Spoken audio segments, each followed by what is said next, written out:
Hello there, and welcome to Just About Earth, a place where curiosity slows down, science stretches out comfortably, and big ideas are allowed to settle gently rather than rush past. Wherever you are right now, whether the room around you is quiet or softly humming with the end of the day, I'm glad you're here. Tonight we're going to spend some time with a story that begins in cold, silence, and immense stillness, the kind of stillness only ice can create. A story about a planet locked in frozen balance, and about what happened when that balance finally gave way. Before we ease into it, take a moment to notice where you're listening from. Maybe you're in bed, maybe on a sofa, maybe drifting between wakefulness and sleep. And what time is it for you right now? Early evening, deep night, or perhaps the very edge of morning? It's fitting to think about time as we begin, because the events we're exploring unfolded over spans so long they're difficult to picture. And yet, when the moment finally came, some of the changes happened with astonishing speed.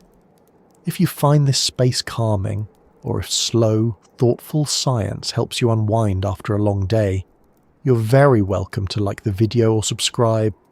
It helps this quiet corner of learning reach others who might need something steady and unhurried to listen to. And now, with nothing required of you except listening, let's begin moving backward into a colder world. Imagine standing on Earth not as it is today, but as it was near the height of the last ice age. The air is sharper, drier, heavier with cold. Vast regions of the planet that are now forests, cities and farmland lie buried beneath ice sheets thousands of meters thick. These are not small glaciers tucked into mountain valleys, but continent-sized masses of ice, slowly flowing outward under their own weight, pressing down on the land with a force that bends the crust of the planet itself. North America is capped by the Laurentide ice sheet, Europe by the Fennoscandian ice sheet, and similar frozen giants spread across Asia and the southern continents. From space, Earth looks brighter, whiter, quieter.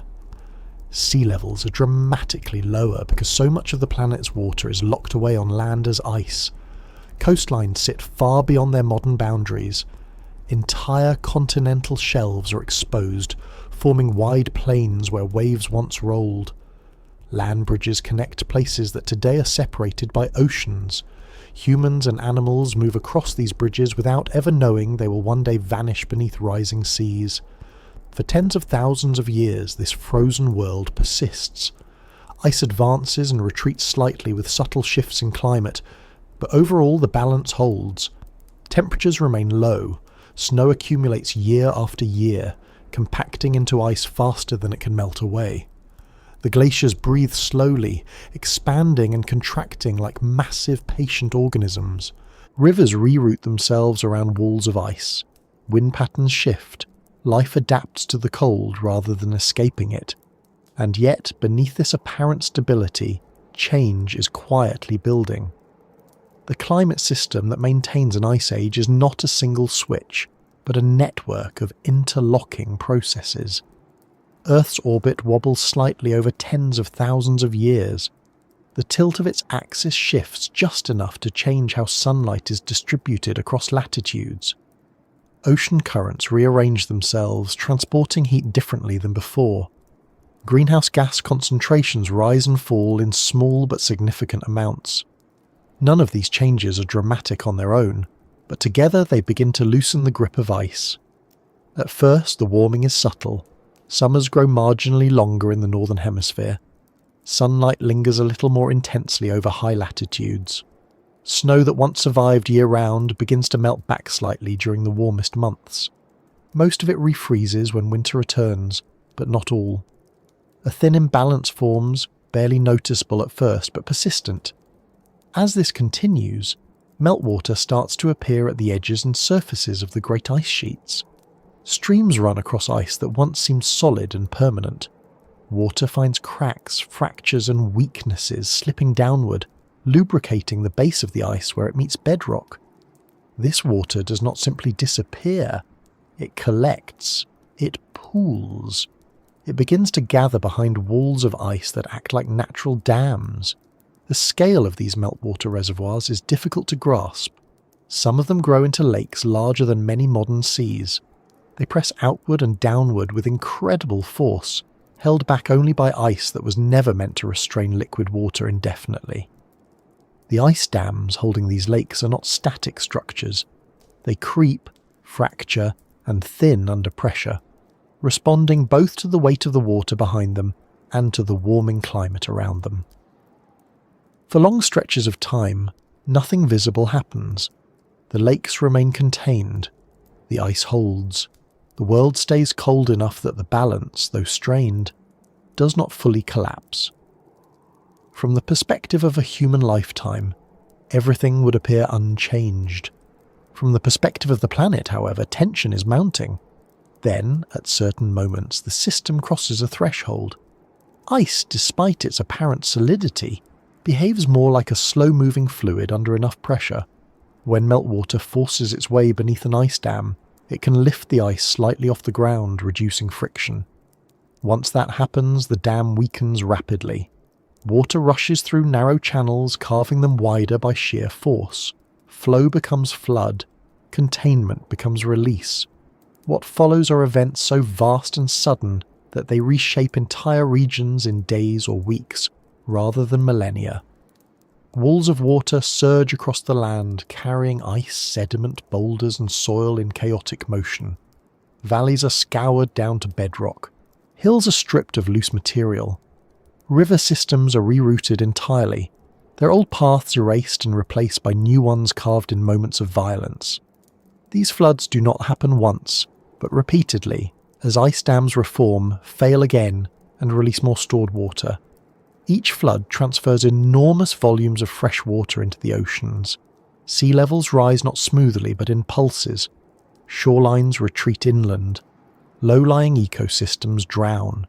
Ocean circulation patterns shift as cold, fresh water disrupts established currents that once distributed heat around the globe.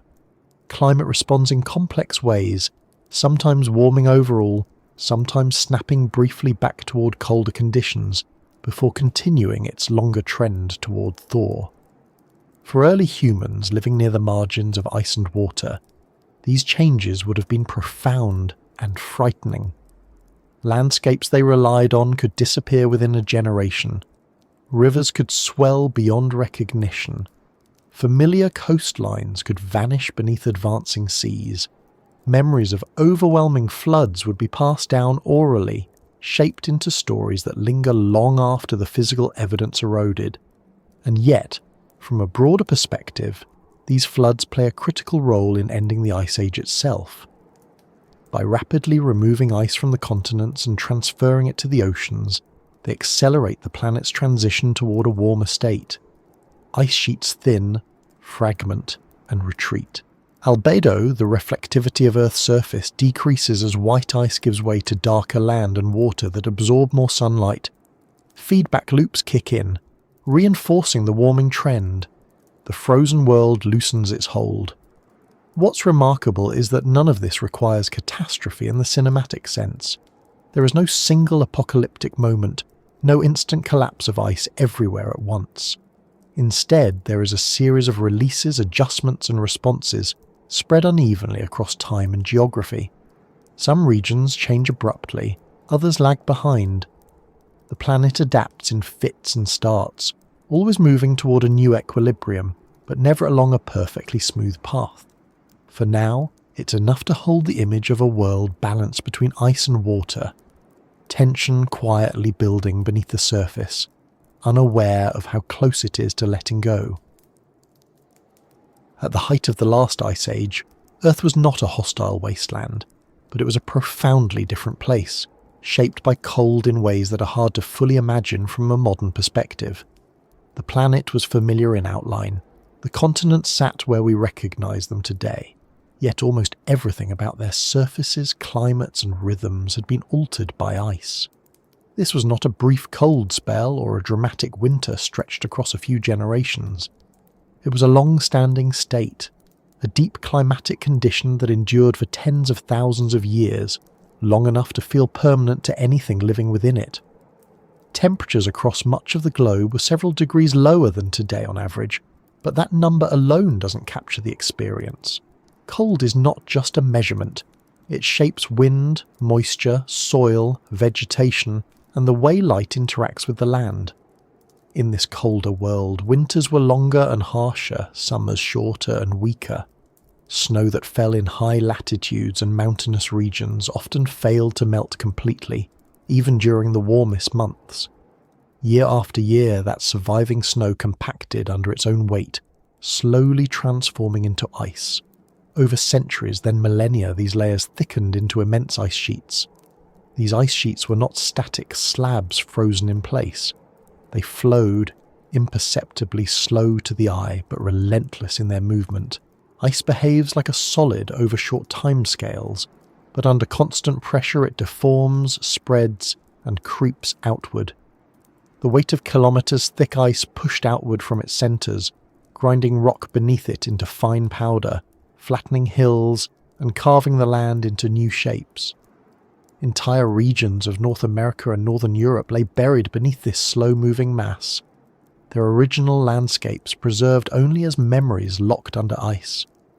The presence of so much ice on land reshaped the entire planet's water system. Water that would normally circulate through oceans, rivers, clouds, and rain was instead trapped in frozen form. As a result, global sea levels dropped by more than 100 meters compared to today. Coastlines extended far outward, revealing wide plains that had once been seabed. Rivers cut deeper into exposed continental shelves, forming valleys that are now submerged. In some places, land bridges emerged, connecting continents and allowing animals and humans to move between regions that would later become isolated. The atmosphere itself responded to this frozen configuration.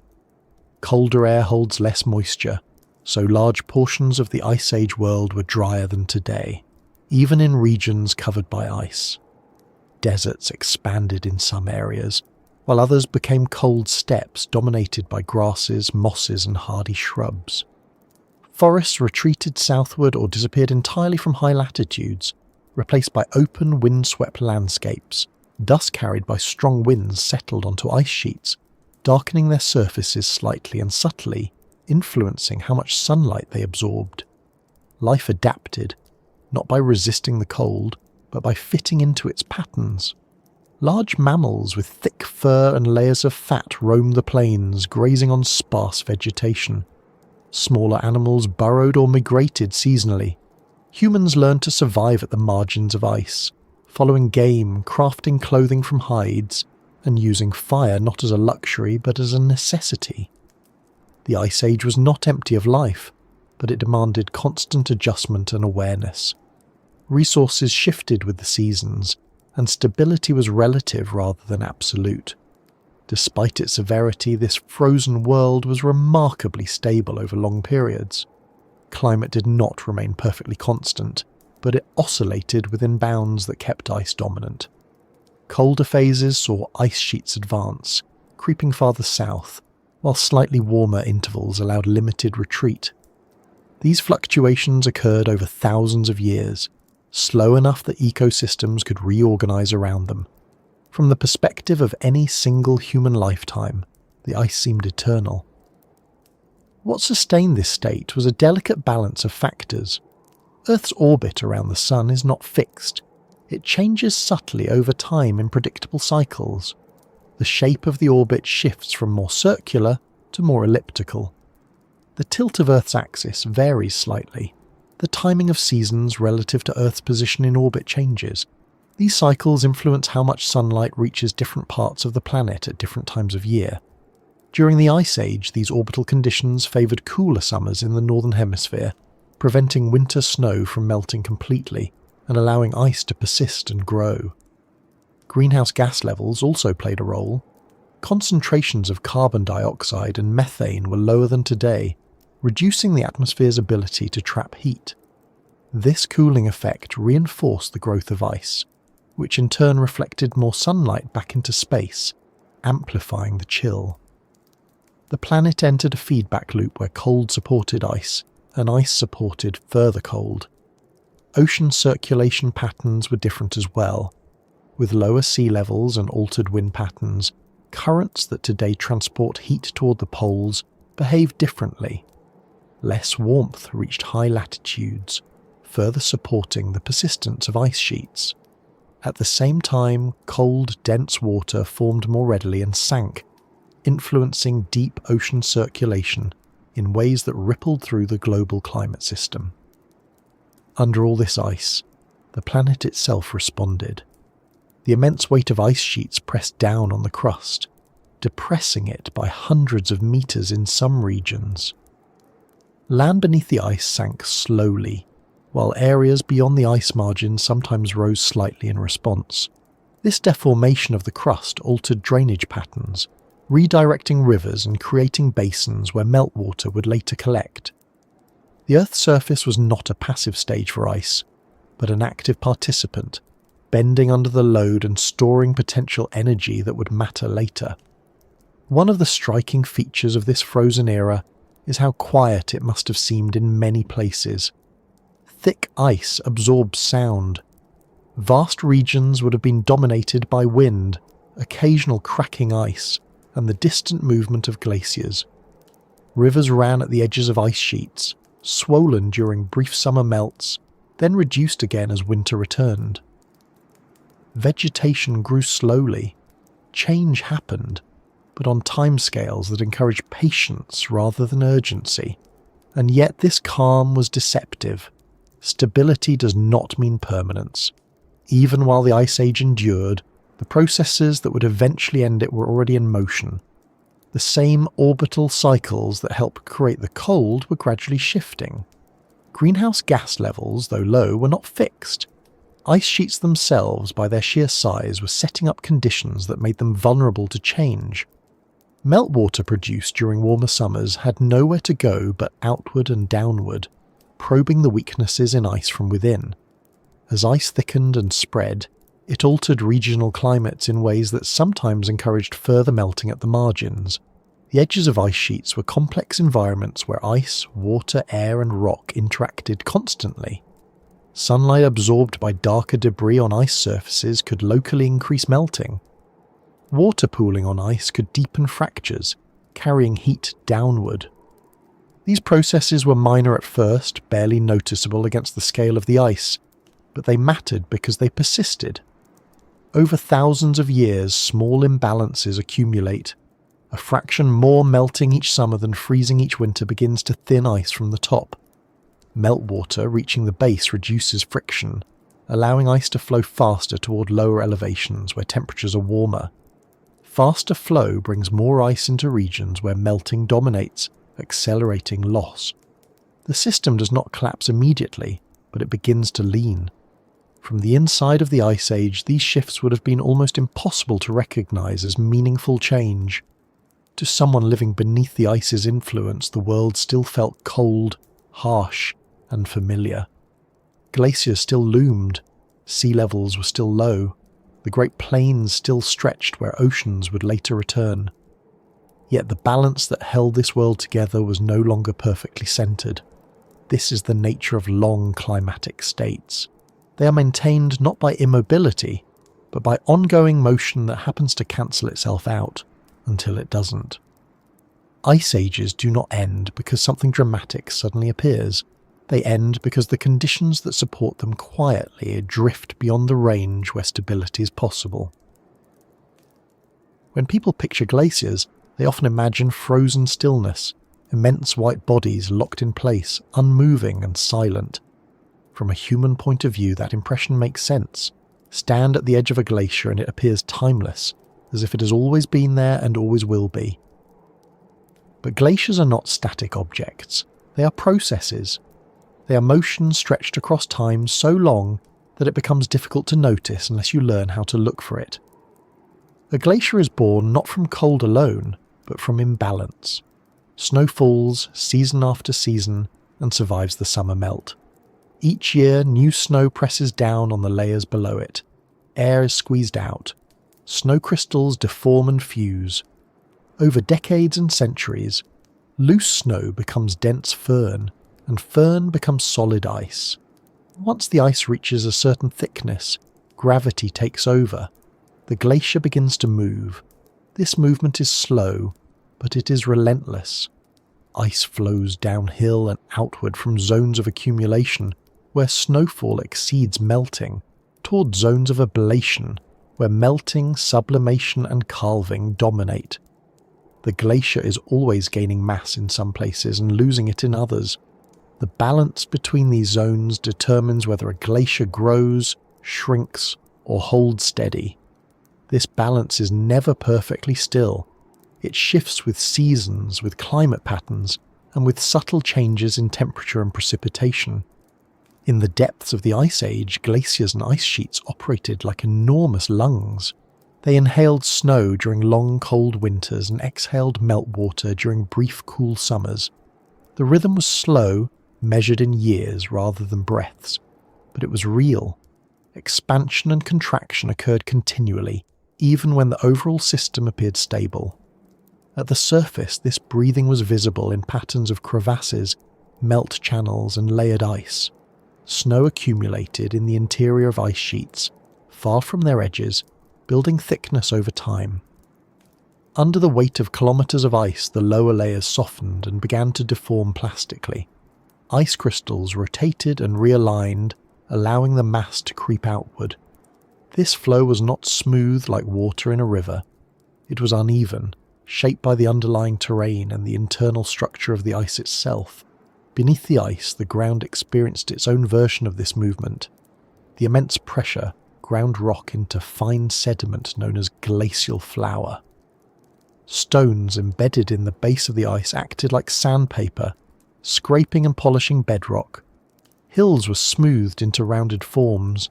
Valleys were widened and deepened into broad U-shapes. The land did not resist so much as yield, slowly and permanently altered.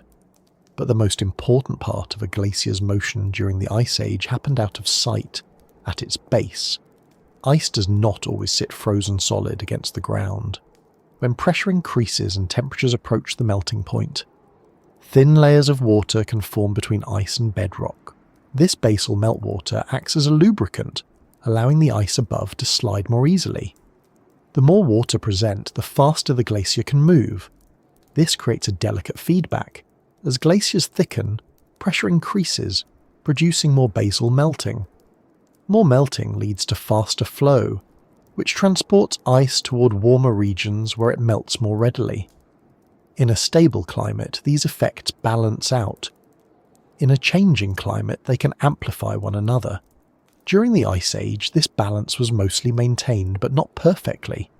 Periods of slightly warmer summers allowed increased surface melting at glacier margins. Meltwater flowed downward through cracks and shafts in the ice, sometimes reaching the base. Even a small increase in basal water could speed up flow locally, causing glaciers to surge forward temporarily. These surges redistributed ice, thickening some areas while thinning others. Importantly, glaciers did not respond instantly to climate changes. They lagged behind them.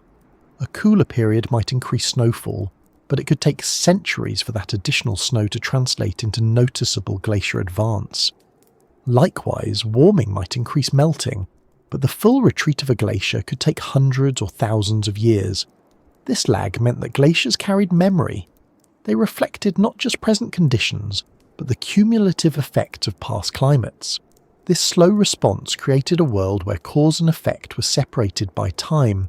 The Ice Age was not simply cold because it was cold. It was cold because the system had been cold long enough for ice to accumulate, spread, and reinforce itself. Once established, ice sheets altered atmospheric circulation, redirected storms, and influenced ocean currents. These changes helped maintain the conditions that favoured ice. The edges of glaciers were especially dynamic places. At the margins, ice met land, water, and air in complex ways.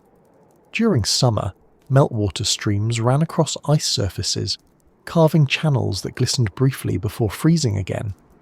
At the terminus, ice melted directly into rivers or lakes, feeding cold, sediment-rich water into surrounding landscapes. In some areas, ice ended in the ocean. breaking off into icebergs that drifted away, carrying fresh water far from its source. Each of these processes contributed to the glacier's breathing. Growth was not just about snow falling.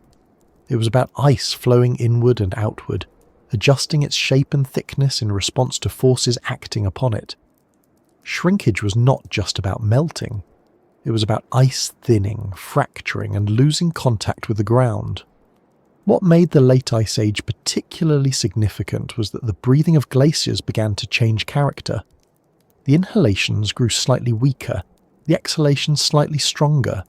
Summers became just warm enough, just often enough, to allow meltwater to persist longer. Snow lines crept upward. Accumulation zones shrank while ablation zones expanded.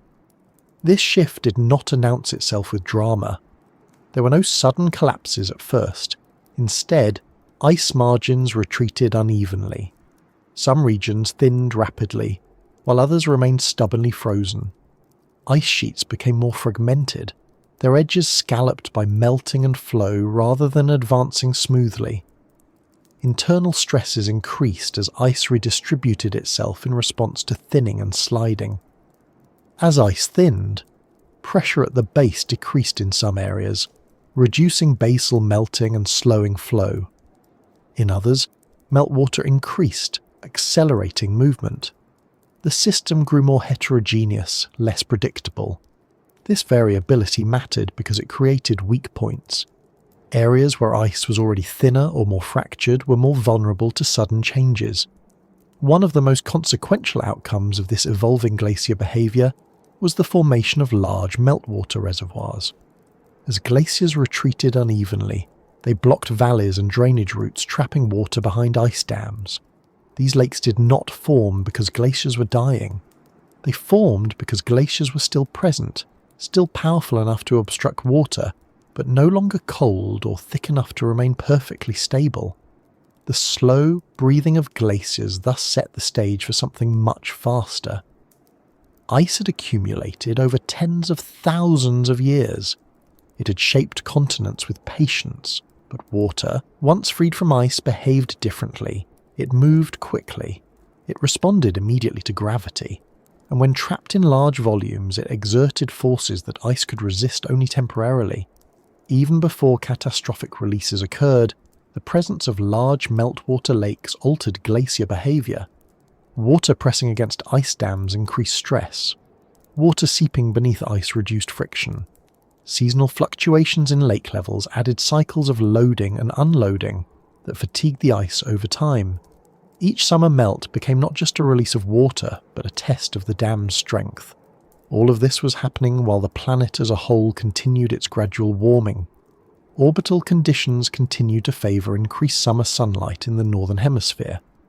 Greenhouse gas levels slowly rose, influenced by changes in vegetation, oceans and biological activity. The system was being nudged year after year in the same direction. From a distance, glaciers still dominated the landscape. Ice sheets still covered vast areas. But internally, they were adjusting, reorganizing, and in some places weakening. The breathing of glaciers had become uneven, marked by deeper exhales and shallower inhales. This matters because glaciers are not passive responders to climate. They are active agents within it. Their movement redistributes mass. Their meltwater alters landscapes and ocean chemistry. Their presence influences weather patterns. When their behaviour changes, the effects ripple outward. As glaciers began to lose their grip, they did not simply retreat quietly. They interacted with water in increasingly complex ways. Meltwater that once drained away harmlessly now pooled behind ice barriers. Ice that once flowed steadily now stalled in some places and surged in others. The slow breathing that defined the Ice Age began to interact with faster processes that ice alone could not control. In this sense, the glaciers of the late Ice Age were caught between worlds. They were still creatures of cold, built by long winters and preserved by weak summers, but they were also becoming participants in a warmer system, one where liquid water played a growing role. Their movements reflected this tension, slow overall but increasingly punctuated by moments of instability. The The glaciers continue their measured motion. They creep, slide, fracture, and heal. They inhale winter snow and exhale summer melt. To the untrained eye, the world still looks locked in ice, but beneath that appearance the rhythm has changed, and the next breath will not be like the last. When so much of Earth's water is locked away on land as ice, the oceans cannot help but respond. They shrink not by drying up, but by retreating. During the height of the last ice age, global sea levels were dramatically lower than they are today, lowered not by a few meters, but by more than 100. This change did not happen overnight, and it did not happen evenly, but its consequences reshaped the planet in ways that quietly influence climate, ecosystems, and the paths taken by both animals and humans. With sea levels drawn down, coastlines moved outward, sometimes by dozens or even hundreds of kilometers. Continental shelves, which today lie submerged beneath shallow seas, were exposed as wide, gently sloping plains. These newly revealed lands were not uniform beaches or featureless mudflats. They were complex environments, shaped by rivers, winds, seasonal freezes, and sparse vegetation. In some regions, they supported grasslands and shrublands. In others, they remained cold, dry, and windswept, more like polar deserts than fertile ground. The oceans themselves grew smaller in surface area, but their influence reached farther inland. Rivers extended their courses across exposed shelves, cutting deep channels as they adjusted to lower base levels. Where a river once emptied into a nearby sea, it now travelled much farther, carving valleys that would later be drowned when sea levels rose again. Many of the submarine canyons visible along modern continental margins were shaped or deepened during this time, when rivers flowed directly across land that no longer exists above water. Lower seas also meant stronger contrast between land and ocean climates. The vast, shallow coastal waters that today moderate temperatures and generate moisture were reduced. With less ocean surface close to land, coastal regions experienced colder, drier conditions. Winds blowing off large ice sheets carried cold air across exposed plains, reinforcing the chill far beyond the ice margins themselves. Shadows, both literal and climatic, stretched across the landscape. The phrase "long shadows" fits, not only because of the low-angle sunlight common to high latitudes during the Ice Age, but also because ice sheets cast metaphorical shadows over the entire climate system. Massive walls of ice influenced atmospheric circulation. They redirected winds, altered storm tracks, and shaped precipitation patterns. Regions downwind of ice sheets often became dry, as cold air held little moisture.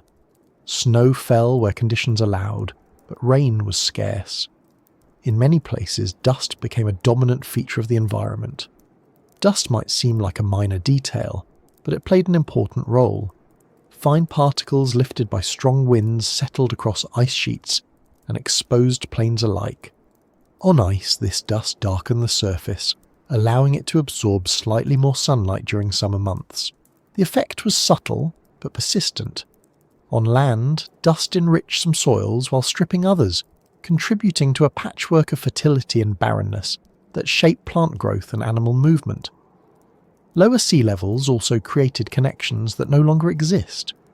Land bridges emerged where shallow seas had once separated continents. The most famous of these connected Asia and North America across what is now the Bering Strait. This land bridge, known as Beringia, was not a narrow corridor but a broad region that supported grasses, shrubs, and large grazing animals.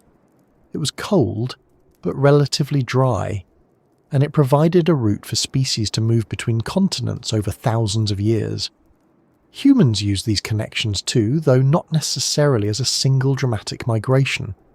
Movement across land bridges likely happened gradually, over many generations, following animals and seasonal resources.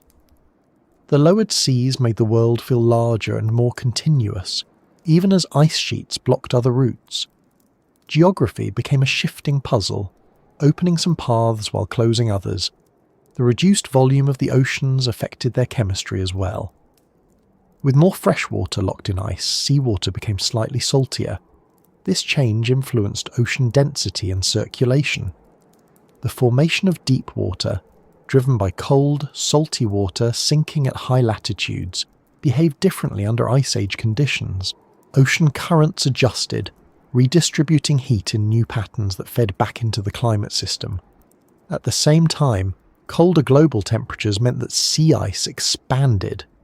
In polar regions, ice covered larger portions of the ocean for longer periods each year.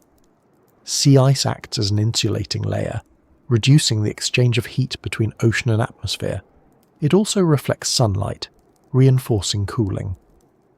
With more sea ice present, especially in the northern hemisphere, seasonal cycles became sharper. Summers struggled to erase winter's imprint. Despite this cold dominance, the oceans were not lifeless or static. Marine ecosystems adapted to the changing conditions.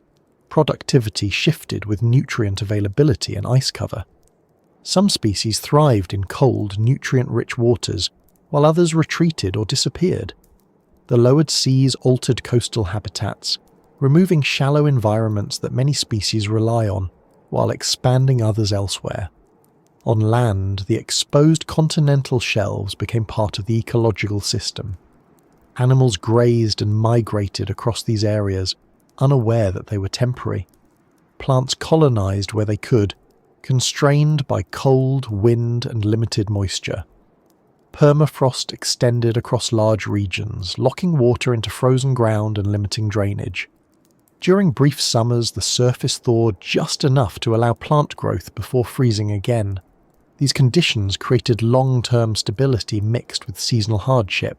Life learned to operate within narrow windows. Growth happened quickly when temperatures allowed. Migration followed predictable patterns shaped by geography that would later vanish. This predictability, however, was built on a fragile foundation. As the climate slowly warmed, the lowered seas became a reservoir of potential change. Ice sheets thinning on land did not immediately translate into rising oceans. Meltwater often pooled in lakes or flowed into rivers that drained into enclosed basins or cold oceans where ice persisted. Sea levels responded unevenly, lagging behind ice loss in some periods and accelerating in others. The exposed shelves also influenced how future floods would behave. When large volumes of meltwater were suddenly released from ice-dammed lakes, they often flowed across these low-lying areas, following river valleys carved during the low sea phase.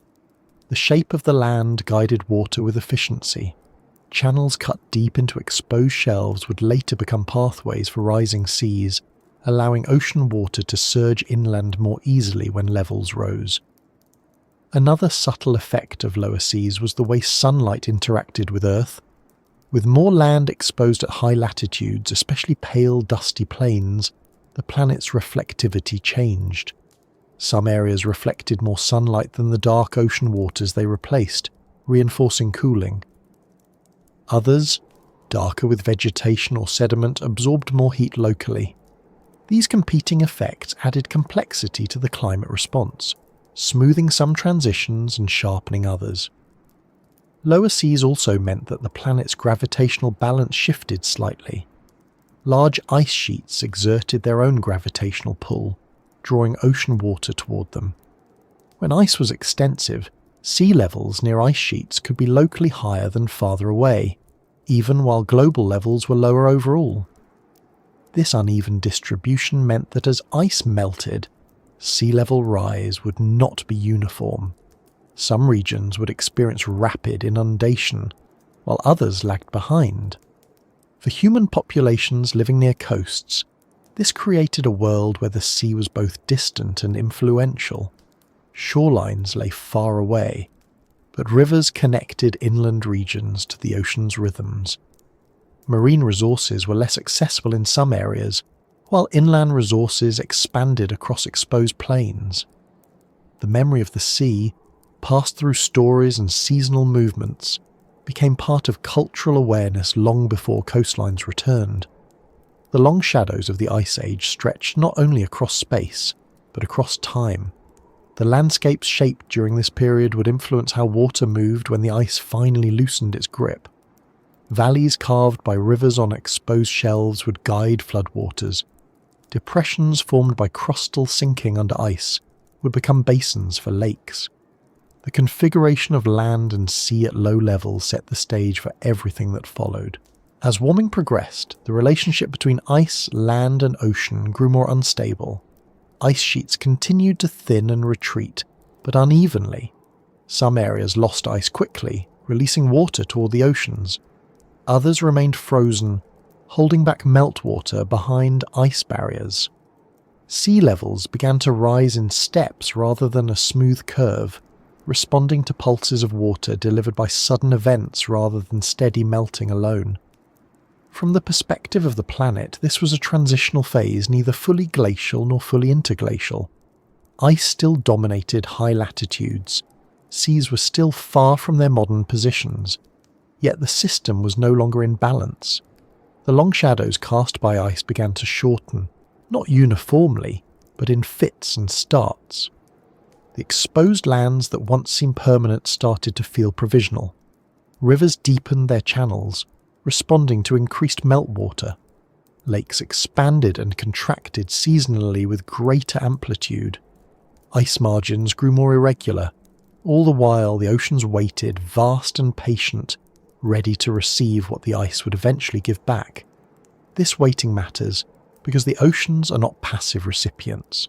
They respond to freshwater influx with changes in circulation, temperature distribution, and sea ice formation. When large volumes of cold, fresh water enter the ocean suddenly, they can disrupt currents that transport heat across the globe. These disruptions can produce abrupt climate shifts, cooling some regions even as the long-term trend remains toward warming. The world of lower seas was therefore not just a background condition of the Ice Age. It was an active participant in the planet's slow transformation. It shaped pathways, stored potential energy, and created conditions where sudden change could ripple far beyond its point of origin. Beneath the surface of the great ice sheets, far from the wind-scoured plains and frozen horizons, a quieter but far more consequential story was unfolding. From above, the ice appeared solid, inert, and unyielding.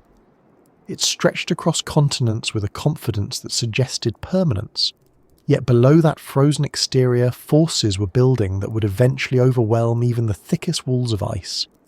This tension was not obvious, not dramatic, and not sudden. It accumulated slowly, layer by layer, season by season, hidden from view and easy to underestimate.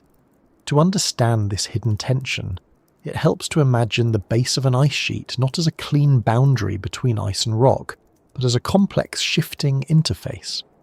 The immense weight of ice pressed down on the land with pressures so great that they altered the physical behaviour of both materials. Rock fractured, sediments compacted, and ice at the base approached its melting point even in a world dominated by cold. Pressure alone can lower the melting temperature of ice, and where pressure was highest, particularly beneath the thick central regions of ice sheets, melting could occur despite freezing surface conditions. This basal melting produced thin films of water between ice and bedrock. In some places, the water existed as a continuous layer. In others, it flowed through networks of channels and cavities carved into the ice and the underlying sediment.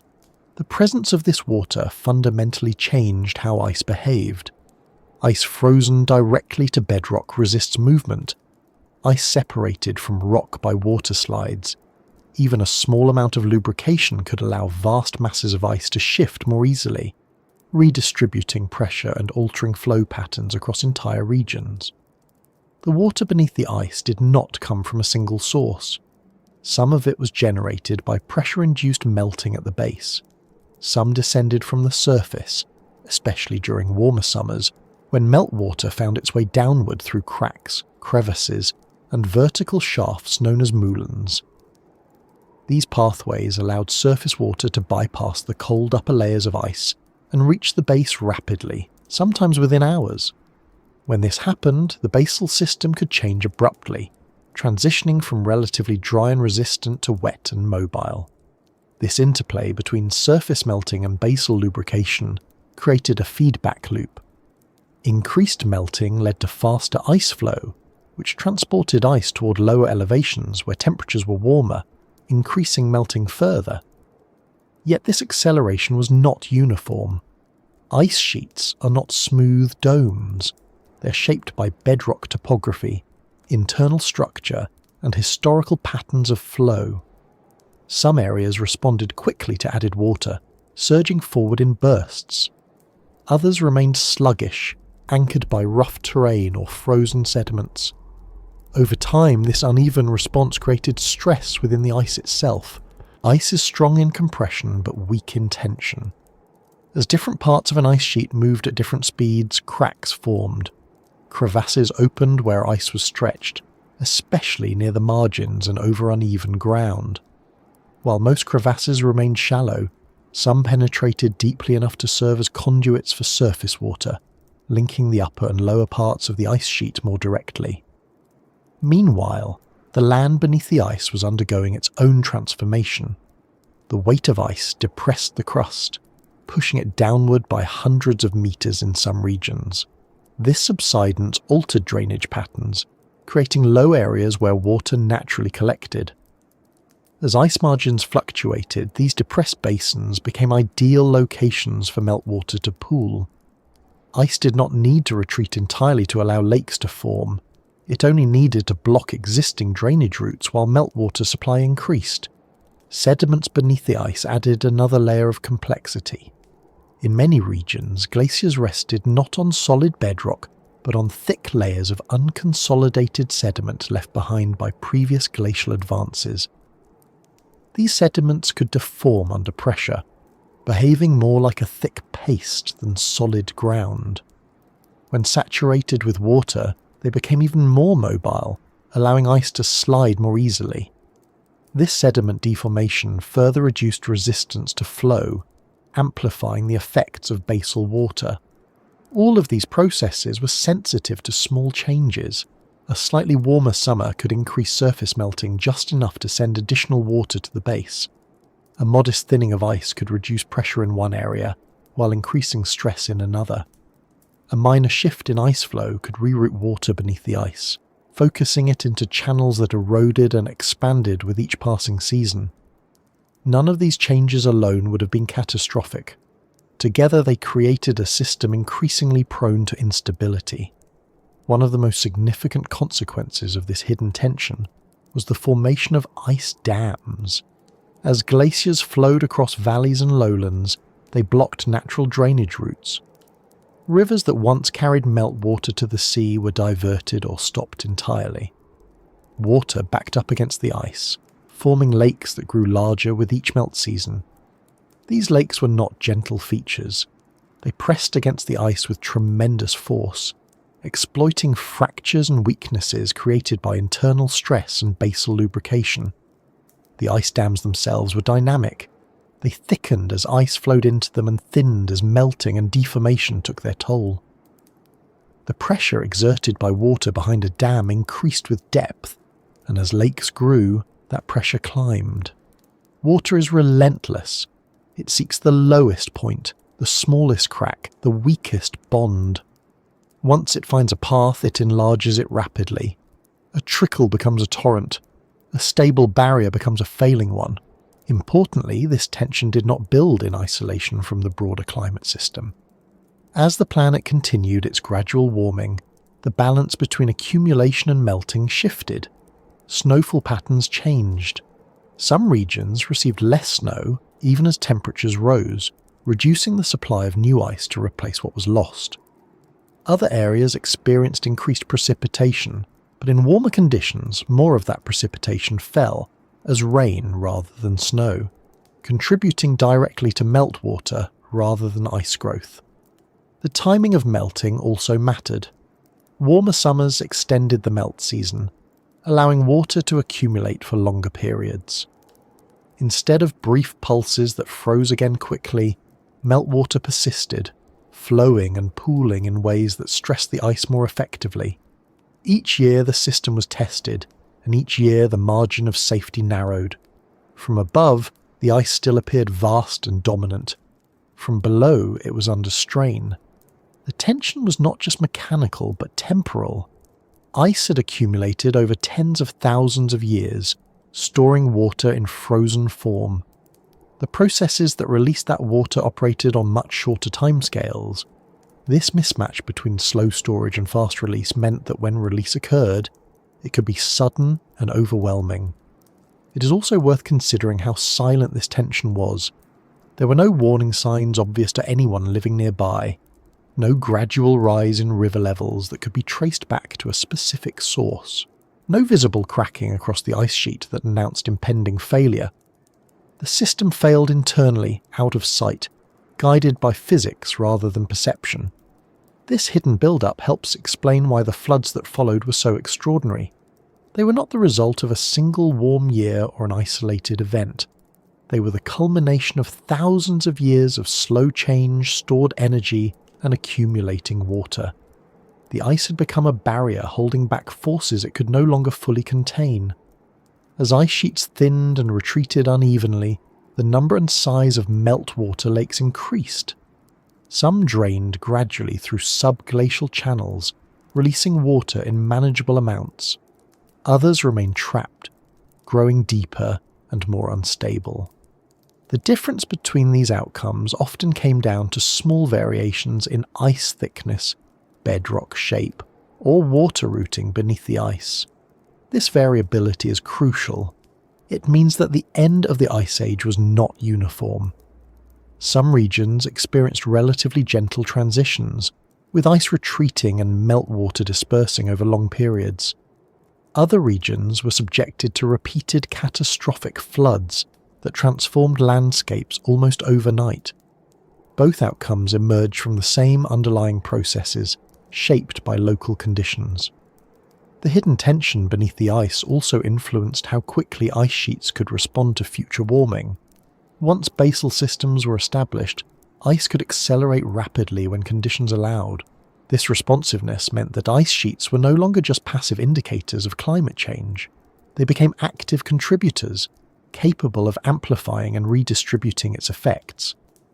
As this tension continued to build, the system edged closer to thresholds that, once crossed, could not be easily reversed. Ice dams weakened, meltwater volumes increased, basal lubrication spread.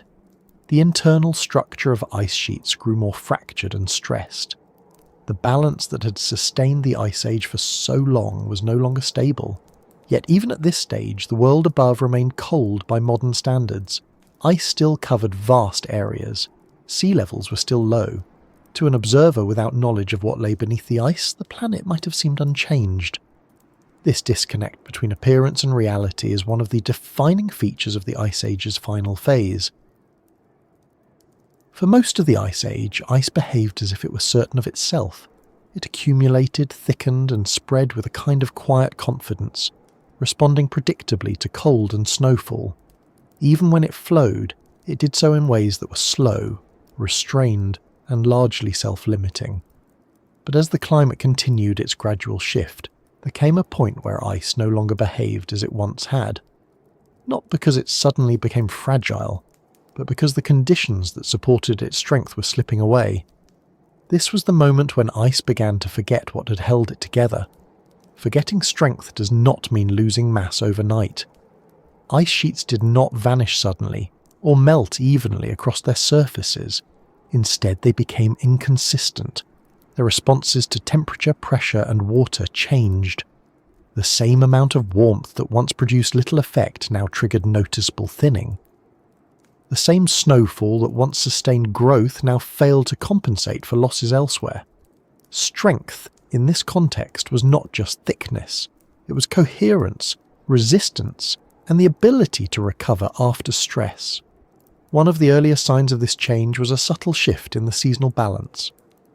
During the coldest phases of the Ice Age, winter snowfall reliably outweighed summer melting across most of the ice sheets. Snow accumulated in the interior faster than it could be lost at the margins. As orbital conditions changed and summers grew slightly warmer, that balance tipped. The melt season lengthened. Snow lines crept upward. Areas that once added mass year after year began to break even. then slowly lose ice. This shift did not occur everywhere at once. Some regions, especially high central domes of ice sheets, remained cold enough to sustain accumulation for a long time. Marginal zones, however, felt the change first. These edges are where ice is thinnest, where elevations are lower, and where temperatures hover closest to the melting point. Here, even small increases in summer warmth had outsized effects. Surface melting increased, but more importantly, it persisted. Meltwater no longer refroze quickly at the end of each warm day. Instead, it lingered, pooling in shallow depressions on the ice surface. These pools absorbed sunlight more efficiently than bright snow, warming further and deepening. Water found weaknesses in the ice, draining downward through cracks and crevasses that widened with repeated use. Once meltwater reached the interior of the ice sheet, its influence multiplied. Water transported heat downward, warming ice that had long remained insulated from surface conditions. At the base, additional water increased lubrication, allowing ice to slide more easily over bedrock and sediment. This sliding did not simply move ice out of the way. It altered stress patterns within the ice, stretching it in some places and compressing it in others. Ice is strong when its internal structure is intact. Crystals interlock, layers support one another. But when stress becomes uneven, that structure begins to degrade. Crevasses form not just at the surface, but internally. Zones of weakness propagate through the ice, reducing its ability to respond elastically to pressure. Once fractured, ice does not heal quickly, especially in warmer conditions. At the same time, thinning ice exerted less pressure on the ground beneath it. This reduced pressure had mixed effects.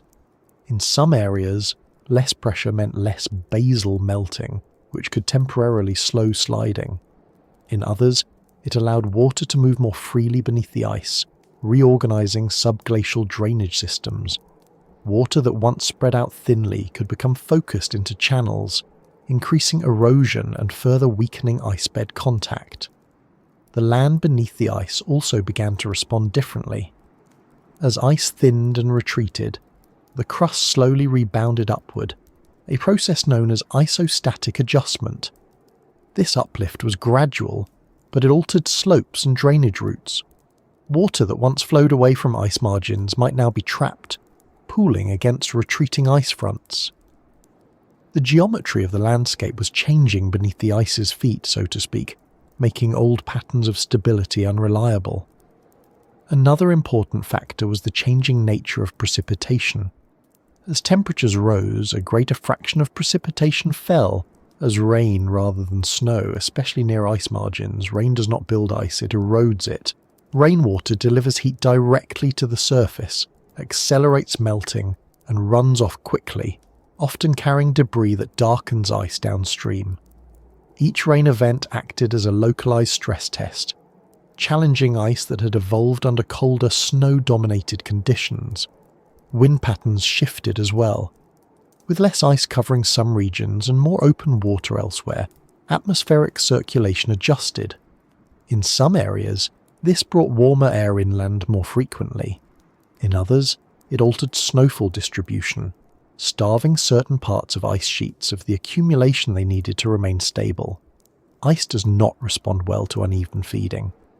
When supply becomes patchy, internal stresses increase. Over time, these factors combined to produce ice sheets that were still massive, still dominant, but less resilient.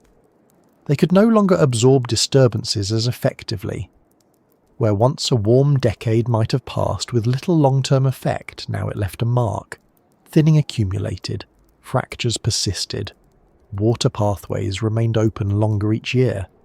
This loss of resilience mattered because ice sheets exist close to thresholds. There are conditions under which they grow, conditions under which they shrink, and narrow zones in between where small changes can push them one way or the other. As the climate warmed, ice sheets moved into these threshold zones. They did not collapse immediately, but they became sensitive. Sensitivity is dangerous for large systems. It means response times shorten, feedback loops strengthen, variability increases. Ice began to behave less like a slow, buffering component of the climate system and more like an active, reactive one. Surges became more common. Retreats accelerated in some sectors while others lagged behind. The overall shape of ice sheets grew irregular, with lobes extending into lowlands and thinner regions pulling back. Crucially, this irregular retreat favoured the formation of unstable configurations. Ice tongues advanced across valleys and blocked drainage routes even as surrounding areas thinned. These tongues were often underlain by water-saturated sediments, making them prone to sudden movement or failure. Behind them, meltwater accumulated in growing lakes, pressing against ice that was no longer as strong as it once had been. The phrase "forgetting its strength" captures this gradual loss of integrity. Ice did not suddenly become weak in an absolute sense. It remained thick, cold, and powerful in many places, but it no longer remembered how to behave as a single coherent system. Different parts responded differently. Old balances no longer applied. Past performance was no guarantee of future stability. From a distance, this change was invisible. Ice sheets still covered continents. Glaciers still advanced and retreated seasonally. To early humans living nearby, the world remained cold, demanding, and familiar. But the rules governing ice had shifted. The margin for error had narrowed. This shift also altered how ice interacted with water. In earlier phases of the Ice Age, meltwater produced during summer was often limited and efficiently refrozen or drained. Now meltwater volumes increased, and drainage pathways struggled to keep up. Lakes grew larger and persisted longer. Seasonal cycles of filling and partial draining fatigued ice dams, weakening them year after year. Water pressure became a dominant force. As lakes deepened, pressure at their bases increased, sometimes exceeding the strength of ice holding them back. Water forced its way into cracks, lifting ice slightly and reducing friction. Once water began to flow beneath an ice dam, erosion accelerated rapidly. Channels widened, flow increased. Ice that had once resisted now yielded.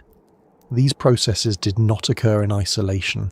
They interacted with broader climate variability. Periods of rapid warming, even if brief, could trigger outsized responses from ice already near its limits. Conversely, short-lived cooling events might slow retreat temporarily, but could not restore lost strength. Once coherence was gone, rebuilding it required conditions that no longer existed. In this way, the Ice Age entered a new phase. It was no longer defined solely by accumulation and slow flow, but by instability and transition. Ice still mattered, but it mattered differently. It became both a remnant of the cold past and a source of rapid change. This matters for understanding what came next, because the great floods associated with the end of the Ice Age were not anomalies. They were expressions of a system that had lost its ability to release energy slowly. Ice had stored water for tens of thousands of years. Now, weakened and fragmented, it could not always control how that water returned to the rest of the planet. As ice forgot its strength, water remembered gravity. It waited patiently behind thinning barriers, responding instantly when given a path. The contrast between the slow forgetting of ice and the sudden decisiveness of water defines the transition we are approaching. There is no single calendar date that marks the moment when ice failed, no universal hour when glaciers everywhere gave way at once. Instead, there were days, scattered across regions and separated by years or centuries, when something crossed a line. On those days, the balance that had held for so long finally broke. Ice that had resisted pressure, weight, and time itself could no longer do so. Water moved from being contained to being released, and once that transition began, it did not proceed gently. To understand how such a day could arrive, it helps to remember that ice dams are not engineered structures. They are not designed with margins of safety or reinforced against failure. They are temporary outcomes of flow and blockage, formed because ice happens to be in the way. As glaciers advanced and retreated unevenly, They blocked valleys, river outlets, and lowlands that once allowed meltwater to escape freely.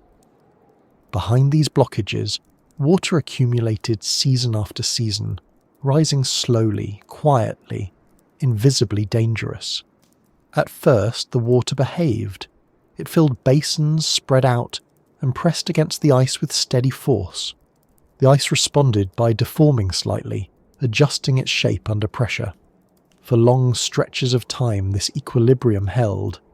The lake might grow deeper, but the dam thickened as ice flowed into it from upstream. Cracks opened, but refroze. Small leaks developed, but drained enough water to relieve pressure temporarily. What made the eventual failure inevitable was not the size of the lake alone, but the changing nature of the ice holding it back. As ice thinned and warmed, it became more permeable. Crevasses penetrated deeper. Surface meltwater reached internal fractures more frequently. Basal lubrication increased. The dam was no longer a single solid mass, but a stressed, layered structure riddled with weaknesses. Water exploits weakness with efficiency. It does not need a large opening, it needs a flaw, a narrow crack that reaches deep enough, a seam where ice crystals no longer interlock tightly, a zone where pressure and temperature combine to keep water liquid. Once water begins to move through such a flaw, it changes the conditions around it immediately. Flowing water transfers heat. Heat melts more ice. Melting enlarges the passage. Enlarged passages allow more water to flow. This is a runaway process, and it can accelerate with startling speed. On the day the ice could no longer hold, the process likely began quietly. Perhaps a trickle formed beneath the dam, unnoticed on the surface. Perhaps a subglacial channel that had carried small seasonal flows suddenly widened beyond recovery. At first, the lake level may have dropped only slightly, but as flow increased, the drop accelerated. Pressure that had been distributed across the dam became focused along specific paths, carving them open. Once the flow reached a critical threshold, the dam's fate was sealed. Ice does not fail like concrete, snapping suddenly along a clean break. It deforms, fractures, and tears. Large sections can lift, float, or collapse inward as water undermines their support. In some cases, the dam may have failed catastrophically, releasing a wall of water within hours. In others, the failure unfolded over days, with discharge increasing continuously until the lake was largely emptied. The scale of these releases is difficult to convey in familiar terms. These were not floods in the sense of swollen rivers spilling over their banks. They were megafloods, involving volumes of water comparable to inland seas. Water surged out at speeds that rivaled or exceeded modern flood events by orders of magnitude. The flow carried icebergs torn from the dam itself, along with rock, sediment, and debris scoured from the land. As the water rushed downstream, it followed paths dictated by topography that had been shaped during the long period of low sea levels. Valleys were deep and steep. Channels were direct. There were few obstacles to slow the flow. In many places, the water spread across wide areas, forming temporary inland seas before finding new outlets and accelerating again. The energy involved in such floods was immense. Water moving at high speed exerts tremendous force. It can lift and transport boulders the size of houses. It can strip soil down to bedrock. It can carve channels hundreds of meters wide and tens of meters deep in a matter of days. Features that would normally require thousands of years of river erosion formed almost instantly. The land did not respond gradually. It yielded. Hills were truncated. Ridges were sliced through. Rock surfaces were polished and grooved by sediment-laden flow. In some regions, the floodwaters left behind streamlined hills, known as drumlins or flood bars, shaped not by ice but by water behaving like a fluid bulldozer. As the floodwaters raced onward, they did not simply drain away harmlessly. They entered river systems, lakes, and eventually oceans, delivering massive pulses of fresh water. These pulses altered water chemistry, temperature, and circulation far beyond the flood's point of origin.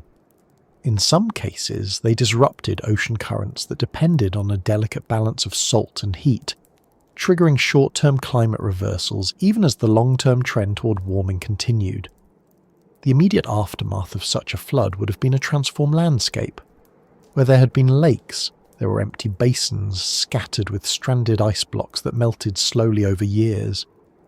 Where there had been rivers, there were oversized channels, far larger than any flow that would later occupy them. Vegetation was stripped away, soils were redistributed, ecosystems were reset. Importantly, these events were not singular. In many regions, the same ice dam reformed after failure. As ice continued to flow into the blocked valley, it rebuilt the barrier. Meltwater continued to accumulate. Pressure built again, and eventually the process repeated. Some areas experienced dozens of such floods over a few thousand years, each one reshaping the land further, each one delivering another pulse of water to downstream systems. This repetition matters because it means the end of the Ice Age was not a single release, but a sequence of them. Each flood removed ice mass and transferred water from land to sea. Each flood lowered the elevation of ice dams and made future failures more likely. The system stepped downward, not smoothly, but in jolts. For any humans living nearby, these days would have been unforgettable. Even if no one witnessed the exact moment of failure, the aftermath would have been obvious. Rivers that once flowed gently would have become torrents. Familiar routes would have vanished. The sound alone would have been overwhelming, a continuous roar echoing across valleys. Such experiences, rare but immense, would naturally become embedded in memory and retold across generations. Yet from the perspective of the planet, these days were simply efficient mechanisms. Ice had stored water too long and too thoroughly. Gradual melting alone could not return it to the oceans fast enough to maintain equilibrium. Floods accomplished in days what slow melt would have taken centuries to achieve. It is tempting to think of these events as disasters in a modern sense, but in the language of Earth systems, they were adjustments, violent, yes, but also functional. They relieved pressure, they redistributed mass, they accelerated a transition that was already underway. Without them, the Ice Age might have lingered longer, its retreat stretched thin across time. The phrase, "the day the ice could no longer hold," captures a moment of inevitability rather than surprise. By the time failure occurred, the conditions for it had been building for thousands of years. The ice did not fail because of a single warm summer or an unlucky fracture. It failed because it had become a barrier in a system that now favoured flow. Once water had escaped, the ice sheet was changed permanently. The loss of mass reduced pressure upstream. Flow patterns shifted. The dam might reform, but it would rarely be as strong as before. Each failure weakened the memory of stability further. As these events repeated across different regions, their cumulative effect grew. Sea levels rose in steps. Landscapes were reworked at continental scales. Ocean circulation experienced repeated shocks. The climate system oscillated as it absorbed and responded to these disruptions. What matters most is that these floods were not side effects of deglaciation. They were central to it. They represent the moment when ice stopped controlling water and water began controlling ice. Once that reversal occurred, the Ice Age's dominance was effectively over, even if ice itself persisted for millennia afterward. Long before any flood tore across the land, before valleys were scoured bare and rivers were remade in moments, the water that would drive those changes was already present. It did not rush. It did not surge. It waited. Patiently, quietly, and in volumes so large that even the ice restraining it was gradually shaped by its presence. This waiting water gathered in a place that, at first glance, might have seemed unremarkable. A broad basin bordered by mountains and ice, filling slowly under a cold sky. This was Lake Missoula, one of the largest glacial lakes ever to exist, and one of the clearest examples of how the end of the Ice Age was prepared long before it was revealed. The basin that would hold Lake Missoula lay in what is now western Montana. Its shape was not accidental. It was the result of ancient tectonic forces, erosion, and long-term river activity that predated the Ice Age itself. Valleys had been carved over millions of years, leaving behind a landscape capable of holding vast quantities of water if drainage were ever blocked. During most of Earth's recent history, rivers flowed freely through this region, carrying meltwater and rain toward the Pacific. But during the Ice Age, that freedom disappeared. As the Cordilleran ice sheet expanded southward from what is now Canada, one of its lobes advanced into the northern Rocky Mountains. This ice did not simply drape over the land. It flowed into valleys, thickened and pressed forward until it crossed a critical point. Eventually it blocked the Clark Fork River, the primary drainage route out of the basin. With that blockage in place, water had nowhere to go. At first, the accumulation was modest. Seasonal meltwater and precipitation collected behind the ice dam, forming a growing lake. Year after year, the lake expanded, spreading outward across the basin, rising steadily as long as inflow exceeded outflow. The surrounding climate was still cold by modern standards, but summers were warm enough to generate meltwater from nearby glaciers and snowfields. Each melt season added to the lake's volume. Over time, Lake Missoula grew to staggering proportions. At its maximum extent, it covered an area of several thousand square kilometres and reached depths of more than 600 metres in places. To put that into perspective, the water level rose high enough to leave visible shorelines etched into mountain slopes far above the modern valley floor. These shorelines, preserved as parallel terraces, are still visible today, silent markers of a waterline that once stood hundreds of metres above the present landscape. The water filling Lake Missoula was cold, dense and heavily laden with sediment. Rivers entering the lake carried fine particles ground from bedrock by glaciers upstream. As these rivers entered the still water of the lake, sediment settled out, forming layered deposits on the lake floor. Over time, these layers built up, recording seasonal variations in inflow, much like tree rings' record years. Each layer represented a quiet interval, another season of waiting. The ice dam that restrained the lake was immense. It was not a thin wall of ice perched precariously across a valley. It was a massive lobe of the Cordilleran ice sheet, several hundred metres thick, grounded against bedrock and sediment. At first, it was strong enough to resist the pressure of the growing lake.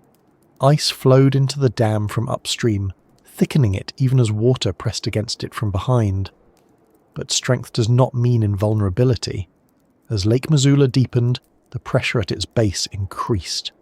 Water pressure rises with depth, and at the bottom of the lake that pressure was enormous. The ice dam was subjected not just to the weight of the ice itself, but to the relentless force of the water pushing against it.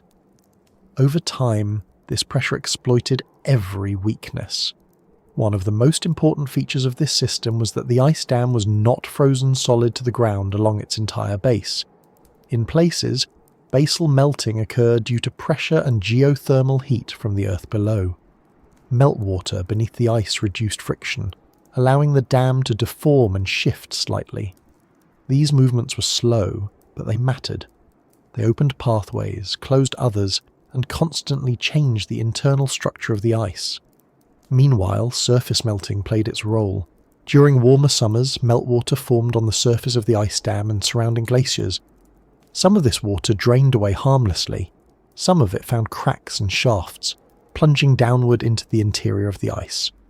When surface water reaches the base of a glacier, it can dramatically alter conditions, increasing lubrication and flow. At Lake Missoula, this meant that water from above and water from behind were both interacting with the ice dam in complex ways. Despite all this, the lake remained contained for long periods. This is one of the most striking aspects of Lake Missoula's story.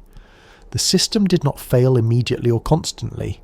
It held, sometimes for decades or centuries at a time. During these intervals, the landscape around the lake settled into a strange stability. Shorelines formed and persisted, sediments accumulated quietly, ecosystems adapted to the presence of a vast inland sea. For any humans living within reach of this region, Lake Missoula would have been a dominant feature of the world. It would have altered local climate, moderating temperatures near its shores and influencing wind patterns. It would have provided water and resources, but also imposed barriers. The lake was not static, but its changes were slow enough to feel predictable within a lifetime. What made Lake Missoula different from ordinary lakes was not just its size, but its dependence on ice for containment. Unlike lakes held back by rock or sediment, this lake existed only as long as the ice dam remained intact. Its stability was therefore tied directly to the condition of the ice sheet, which, as we've seen, was becoming less reliable over time. As the climate continued to warm, subtle changes accumulated. Summers grew long enough to deliver more meltwater into the basin. Snowfall patterns shifted, affecting how much new ice replenished the dam. The ice load blocking the Clark Fork River thinned slightly, then recovered, then thinned again. Each cycle left it a little more fractured, a little more stressed. The water in Lake Missoula responded to these changes by rising and falling, but the overall trend was upward. Each year that inflow exceeded leakage, the lake deepened. Pressure at the base increased. The equilibrium became more precarious. The water waited, not passively, but with stored energy. What is remarkable is how long this waiting could continue. Ice dams can be surprisingly resilient even under extreme pressure. As long as leakage paths remained small and manageable, the system could persist. Minor releases may have occurred, draining some water subglacially without catastrophic failure. These releases would have lowered the lake level temporarily, relieving pressure only for the lake to refill in subsequent years. This cycle of filling, partial draining and refilling likely happened multiple times. Each cycle weakened the ice further. Subglacial channels carved by flowing water grew larger and more efficient. Ice that had once sealed cracks effectively became less able to do so as temperatures rose and internal structure degraded. At some point, the system crossed a threshold. The precise trigger may have varied from one flood to the next. In some cases, rising water pressure may have lifted the ice dam slightly, allowing water to rush beneath it. In others, surface meltwater may have punched through to the base, initiating rapid flow. Once flow began in earnest, it was self-reinforcing. When Lake Missoula finally drained, it did so with extraordinary speed. Water volumes equivalent to some of the largest modern lakes were released over days or even hours, but this was not a one-time event. After each drainage, the ice dam reformed as ice continued to flow into the valley. Meltwater once again accumulated. The lake returned. The water waited again. Evidence suggests that this cycle repeated dozens of times over several thousand years. Each time, the floodwaters carved deeper into the landscape downstream. Each time, the lake refilled, sometimes reaching similar levels, sometimes slightly lower or higher depending on conditions. The repetition amplified the impact, transforming vast regions of the Pacific Northwest. The waiting water of Lake Missoula was therefore not a single threat, but a recurring one. It represented a system caught between slow and fast processes. Ice accumulated and flowed slowly. Water collected slowly. But when release came, it was abrupt and decisive. This pattern highlights a broader truth about the end of the Ice Age. Change did not proceed smoothly from frozen to unfrozen. It advanced through pauses and pulses. Periods of relative calm were punctuated by dramatic events that redistributed energy and matter far more efficiently than gradual melting alone could have achieved. Lake Missoula also demonstrates how geography matters. Not every ice-dammed lake became a source of mega-floods. The size of the basin, the height of the dam, the available drainage routes, and the regional climate all influenced outcomes. In this case, everything aligned to create a system capable of extraordinary releases. The lake's existence depended on the persistence of the Cordilleran ice sheet. As long as that ice remained thick enough to block drainage, Lake Missoula would return. But each flood chipped away at that persistence. Ice lost mass. Flow patterns shifted. Eventually the ice dam could no longer reform at its previous strength. Even before the final disappearance of the dam, the system began to change. floods became less frequent or smaller.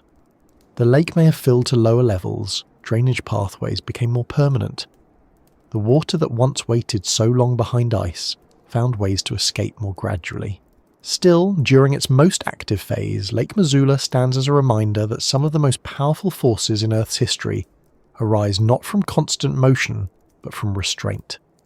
Water confined, pressured, and delayed can do more work in a few days than unconfined water can do in centuries. When the water finally escaped its confines, it did not behave like a river swollen by rain or a lake spilling gently over its banks. It behaved like something released from obligation. What had been held back for years, sometimes centuries, moved all at once, guided only by gravity and shaped by the land in its path.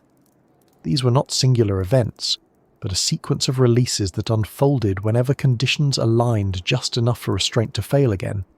Together, they are remembered as the Great Floods, not because they happened everywhere at once, but because of what they did, how fast they did it, and how completely they changed the places they touched. Once the ice dam failed, water accelerated immediately. The initial breach may have begun beneath the ice, hidden from view, but the effect on the lake was swift. As soon as the stable drainage pathway opened, lake levels began to drop. Falling water increased the pressure gradient driving flow, which in turn increased erosion within the channel. Ice melted faster. Sediment was torn free. What started as confined flow became an expanding conduit, and then an open surge. The volume of water involved defies easy comparison. Lake Missoula alone held more water than many of the largest modern freshwater lakes combined. When released, that water did not trickle downstream over weeks or months. It surged out in a matter of days, possibly hours at peak discharge. Estimates suggest that peak flow rates rivaled or exceeded the combined discharge of all modern rivers on Earth. Even allowing for uncertainty, the scale is difficult to exaggerate. As the floodwaters burst from the lake basin, they followed the natural topography, but with an intensity that overwhelmed it. Valleys that once guided modest rivers suddenly became conduits for walls of water hundreds of meters deep. The flow did not neatly fill channels. It spilled outward, overtopping ridges, exploiting low points, and carving entirely new routes. In places, water rose high enough to submerge hills, turning complex terrain into temporary inland seas. The speed of the flood varied depending on slope and confinement. In narrow valleys, water accelerated dramatically, scouring bedrock and carrying enormous loads of debris. In wider basins, the flow spread and slowed somewhat, depositing sediment in thick layers before surging onward again. This alternation between erosion and deposition left behind a patchwork of features that would later puzzle geologists accustomed to thinking in terms of slow processes. One of the most striking characteristics of these floods was their ability to move material that would normally be immobile. Boulders weighing hundreds of tons were lifted and transported. Some were rolled along the bottom, grinding against bedrock. Others were suspended briefly in turbulent flow before being dropped far from their source. These erratics, scattered across landscapes where no local rock matched them, became silent witnesses to forces far beyond ordinary floods. The water was not clear. It carried immense quantities of sediment, from fine glacial flour to coarse gravel and rock fragments. This sediment made the floodwaters abrasive. As they moved, they sand-blasted rock surfaces, polishing them smooth and carving long, parallel grooves aligned with flow direction. These grooves, still visible today in some regions, record not just the presence of water, but its speed and persistence. In many places, the floods carved channels that seem absurdly oversized compared to the streams that occupy them now. These channels can be kilometers wide and tens of meters deep, yet today they may hold only small rivers or remain dry entirely. Their scale only makes sense when viewed through the lens of catastrophic flow. No amount of gradual river erosion could explain them within the available time. As floodwaters raced westward from the Lake Missoula basin, they entered what is now eastern Washington. Here, the landscape offered a particularly dramatic canvas. Basalt plateaus, laid down by ancient volcanic eruptions, were relatively flat but fractured. The floods exploited these fractures, stripping soil, plucking blocks of rock, and carving a maze of channels that diverged and rejoined repeatedly. This region, now known as the Channeled Scablands, bears some of the clearest evidence of mega-flood activity on Earth. In the Scablands, water did not simply carve a single dominant channel. It spread across the plateau, finding multiple paths. Some channels captured more flow and deepened rapidly. Others carried less water, but still enough to strip vegetation and soil. The result was a complex network of coulees, dry falls, and streamlined hills, all shaped in the direction of flow. Dry falls provide a particularly vivid example. These are enormous cliff-like features that resemble waterfalls frozen in time. Some are far larger than any modern waterfall, with widths of several kilometres and drop heights exceeding 100 metres. They formed where floodwaters plunged over resistant rock layers, eroding softer material downstream and causing the falls to retreat upstream rapidly. This retreat could happen astonishingly fast under such conditions, carving vast amphitheatre-shaped cliffs in days. Downstream of these falls, plunge pools formed, scoured deep by turbulent water. The size of these pools reflects the energy involved. Some are large enough to swallow modern stadiums. Today they may be dry or filled with sediment, but their shapes remain unmistakable. As the floods continued, they encountered areas where the land dipped below the flood level, creating temporary lakes. Water pooled in these basins, slowing and depositing sediment. Fine-grained layers settled out, while coarser material was dropped closer to flow margins. When water levels rose high enough, these temporary lakes spilled over their own low points, releasing secondary floods that added complexity to the overall pattern. Eventually, floodwaters reached the Columbia River Valley and beyond, pouring into the Pacific Ocean. The arrival of such vast quantities of fresh water into the ocean would have had immediate and far-reaching effects. Ocean salinity dropped locally. Stratification increased. Currents driven by density differences were disrupted. These changes likely rippled outward, influencing climate patterns on timescales ranging from years to centuries. But the floods did not happen just once. This is a crucial point. After each release, the ice dam reformed, the lake refilled, and the cycle repeated. Each flood followed broadly similar routes, but not identical ones. Small differences in topography, sediment distribution, and remaining ice-altered flow paths slightly each time. Over repeated events, these variations compounded, widening channels, deepening basins, and smoothing obstacles. The repetition of floods also explains why the landscape looks so thoroughly reworked. A single flood, no matter how large, would leave dramatic features, but repeated floods reinforce them. They remove material loosened by earlier events. They extend channels farther upstream and downstream. They erase evidence of intermediate stages, leaving behind landforms that appear to have been shaped in one continuous act. For those living nearby at the time, these floods would have been terrifying beyond description. Even if people were not present in the direct path, the effects would have been visible from afar. The sound of rushing water would carry for vast distances. Dust and mist would rise into the air. Rivers far downstream would swell suddenly. Familiar landmarks would vanish. And yet, between floods, the world would return to a kind of uneasy normal. The lake would refill slowly. Vegetation might begin to recolonize disturbed areas. Animals would return to altered but still usable landscapes.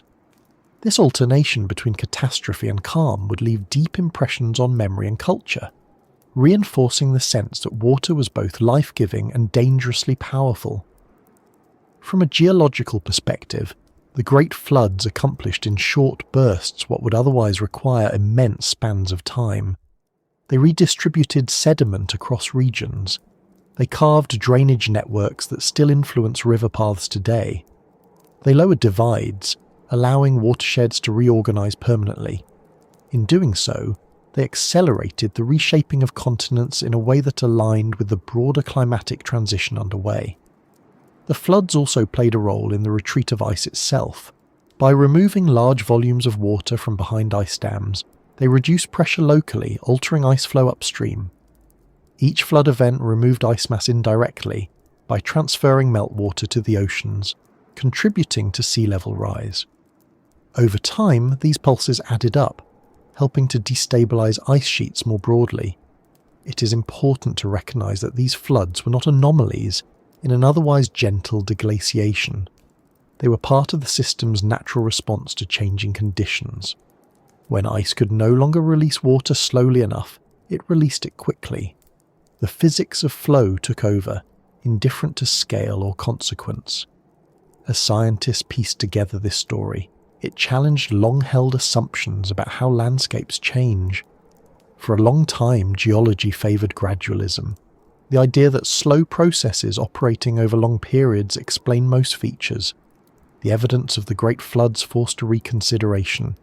It showed that rare, high-magnitude events can dominate landscape evolution, even if they occur over relatively short intervals.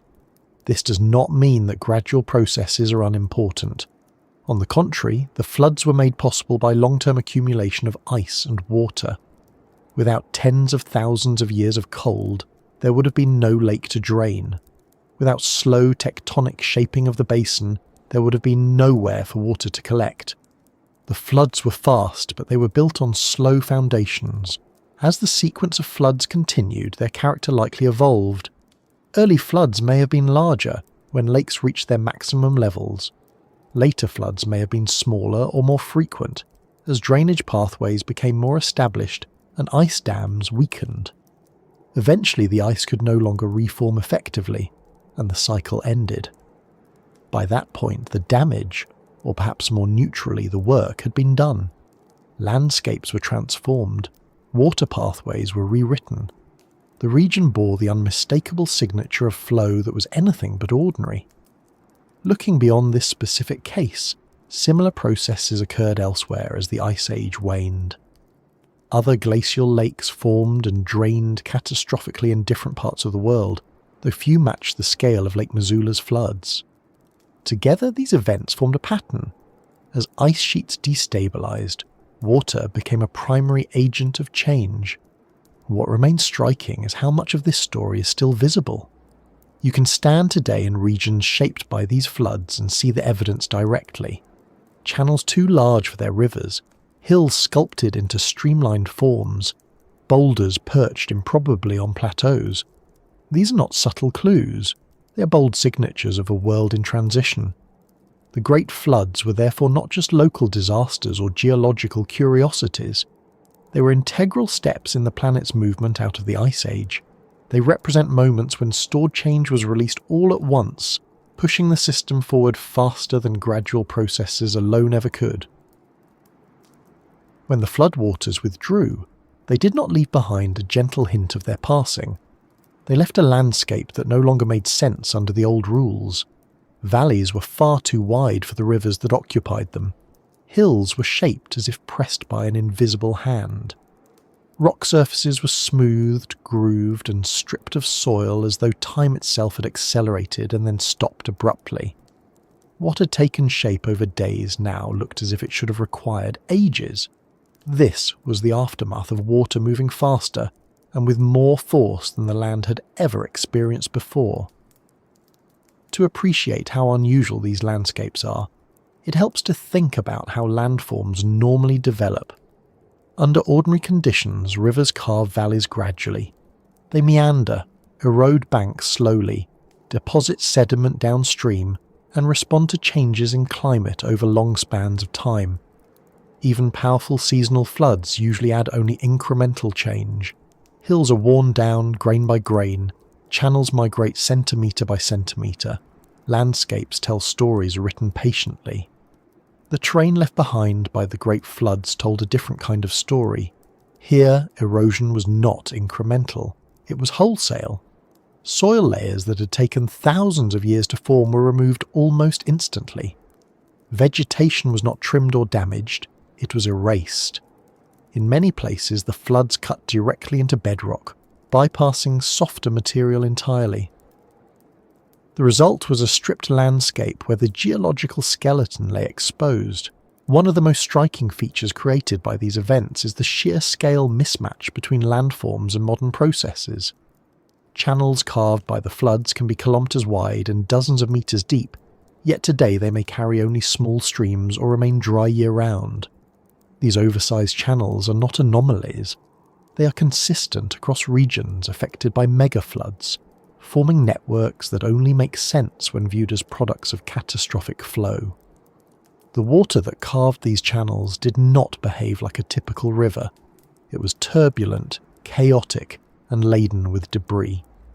As it moved, it scoured the land unevenly, deepening some paths while leaving adjacent areas relatively untouched. This created a braided pattern of erosion, with multiple channels diverging and rejoining, sometimes abruptly. Unlike meandering rivers, which curve gently, flood channels often cut straight paths, ignoring subtle variations in slope. Where the floodwaters encountered resistant rock layers, they did not simply slow down. They attacked weaknesses. Fractures, joints, and faults in the bedrock became points of leverage. Water forced its way into cracks, prying loose blocks of stone. Once loosened, these blocks were carried away or rolled along the bottom, further eroding the surface. This process, known as plucking, allowed floods to dismantle bedrock in a way ordinary rivers rarely can. In places where the flood spilled over cliffs or steep drops, waterfalls formed on a scale rarely seen today. These were not stable features. The immense energy of falling water eroded the base of the falls rapidly, undercutting the rock above. As support was removed, the cliff face collapsed and the waterfall retreated upstream. This retreat could happen astonishingly fast, meters per day under peak conditions, carving enormous amphitheatres in a matter of days. Once the floodwaters moved past these drops, they often formed deep plunge pools. These basins were scoured by swirling high-energy flow, sometimes reaching depths of tens of meters. The size of these pools reflects the violence of the process. In many cases, the plunge pools are far larger than those formed by any modern waterfall, underscoring the difference in scale between ordinary flow and megafloods. Not all areas experience deep erosion. In some regions, the floods deposited vast quantities of sediment instead. When water slowed, either because it spread out over flatter terrain or entered temporary lakes, it dropped its load. Coarse material settled first, forming gravel bars and boulder fields. Finer sediments settled later, forming layered deposits that record individual flood events. These layers, stacked one atop another, provide a timeline of repeated flooding. The shapes of hills left behind by the floods are another distinctive signature. In areas where water flowed rapidly over loose sediment, it sculpted streamlined forms known as flood bars or longitudinal ridges. These hills are elongated in the direction of flow, with blunt upstream ends and tapered downstream tails.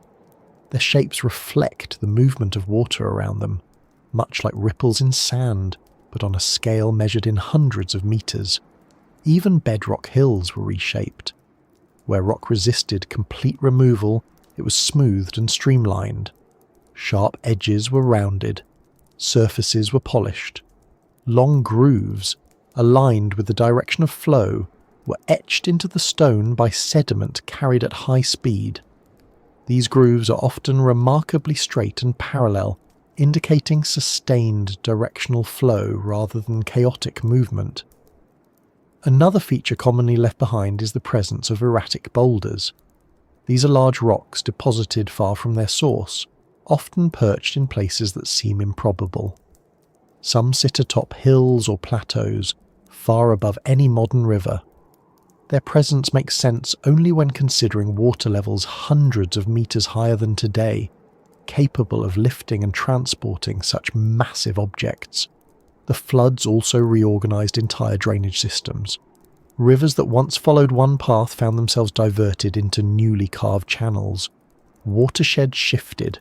In some cases, drainage divides were lowered or removed entirely, allowing water to flow in directions it never had before. These changes persisted long after the floods ended, shaping how water moved through the landscape up to the present day. What makes these landscapes particularly compelling is how abruptly they were formed. Evidence suggests that individual flood events could carve major features in days or weeks. Repeated floods amplified these effects, but even a single event could leave a lasting mark. This rapid transformation stands in stark contrast to the slow pace we usually associate with geological change. For a long time, this posed a problem for scientists. Early geologists trained to think in terms of gradual processes struggled to explain these features. Oversized channels, immense plunge pools, and streamlined hills seemed incompatible with known river behavior. Some proposed exotic explanations. Others dismissed the features as anomalies. It took careful mapping, sediment analysis, and an openness to rare but powerful events to assemble the true story. Once understood, the implications were profound. These landscapes demonstrated that rare, high-energy events can dominate geological change, even if they occur infrequently. A few days of extreme flooding can accomplish more erosion and deposition than thousands of years of normal river flow. This does not negate the importance of gradual processes, but it reframes them as part of a spectrum rather than the whole story. For ecosystems, the immediate aftermath of the floods would have been stark. Large areas were stripped bare, reduced to rock and gravel. Soil development had to begin again from scratch. Plants recolonized slowly, starting with hardy pioneer species capable of surviving in poor substrates. Animals returned as vegetation recovered, following new routes shaped by altered terrain. Over time, life adapted to the new landscapes. Rivers settled into oversized channels, occupying only a fraction of the space carved for them. Wetlands formed in depressions left by erosion. Lakes filled plunge pools and scoured basins. The scars of flooding softened, but they did not disappear. For humans living in or near these regions, the transformed landscape would have influenced movement, settlement, and resource use. New river courses changed access to water. Altered terrain affected travel routes. Areas stripped of soil would have been less productive for generations. Memories of the floods passed down orally may have blended with the visible evidence left behind, reinforcing cultural narratives about powerful waters. It is important to recognize that these landscapes were not mistakes or accidents. They were logical outcomes of the forces at play. Water, given enough volume and speed, will reshape land efficiently. The unusual aspect here was not the behavior of water, but the conditions that allowed such vast quantities to move so quickly. As the Ice Age continued to wane, the role of these carved landscapes did not end. They influenced subsequent events. Channels created by early floods guided later ones, focusing flow and increasing efficiency. Valleys deepened by water became pathways for rising seas as global levels increased. The work done in days had consequences lasting thousands of years. These landscapes also provide a form of memory for the planet. Long after the ice melted and the floods ceased, the land retained the imprint of those moments. Geologists can read this imprint like a record, reconstructing events that happened too fast for direct observation. In this way, stone becomes an archive of speed. For a long time, the oceans barely seemed to notice what was happening on land. Ice sheets waxed and waned. Lakes formed and drained. Floods tore across continents. Yet, when measured year to year, the global sea level appeared stubbornly steady, held low by the sheer amount of water still trapped as ice. This apparent calm can be misleading, because the oceans respond not to moments, but to accumulation. And once accumulation reaches a certain point, change accelerates. At the height of the Ice Age, sea levels sat far below where they are today. vast quantities of water were locked up in continental ice sheets, especially in the northern hemisphere. The oceans, deprived of this water, retreated from their modern coastlines, exposing continental shelves and reshaping global geography. For thousands of years, this condition persisted. Even as ice began to thin in places, the oceans remained low, because the system was still dominated by storage rather than release. The earlier stages of ice loss did not translate immediately into rising seas. Much of the meltwater produced during initial warming never reached the ocean at all. It pooled in inland basins, soaked into sediments, or became trapped behind ice dams like the one that formed Lake Missoula. In other regions, meltwater flowed into enclosed seas or cold polar oceans, where extensive sea ice limited mixing. The oceans were receiving water, but not in a way that dramatically changed their overall volume. This is why the first phase of sea level rise after the Ice Age began was slow. It unfolded over centuries, almost imperceptible within a human lifetime.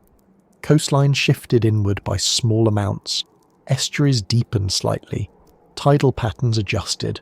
For coastal ecosystems and human populations living far inland due to the lowered seas, these changes were background noise rather than crisis.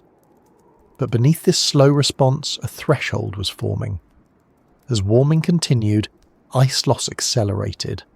Ice sheets thinned not just at their edges, but across broader regions.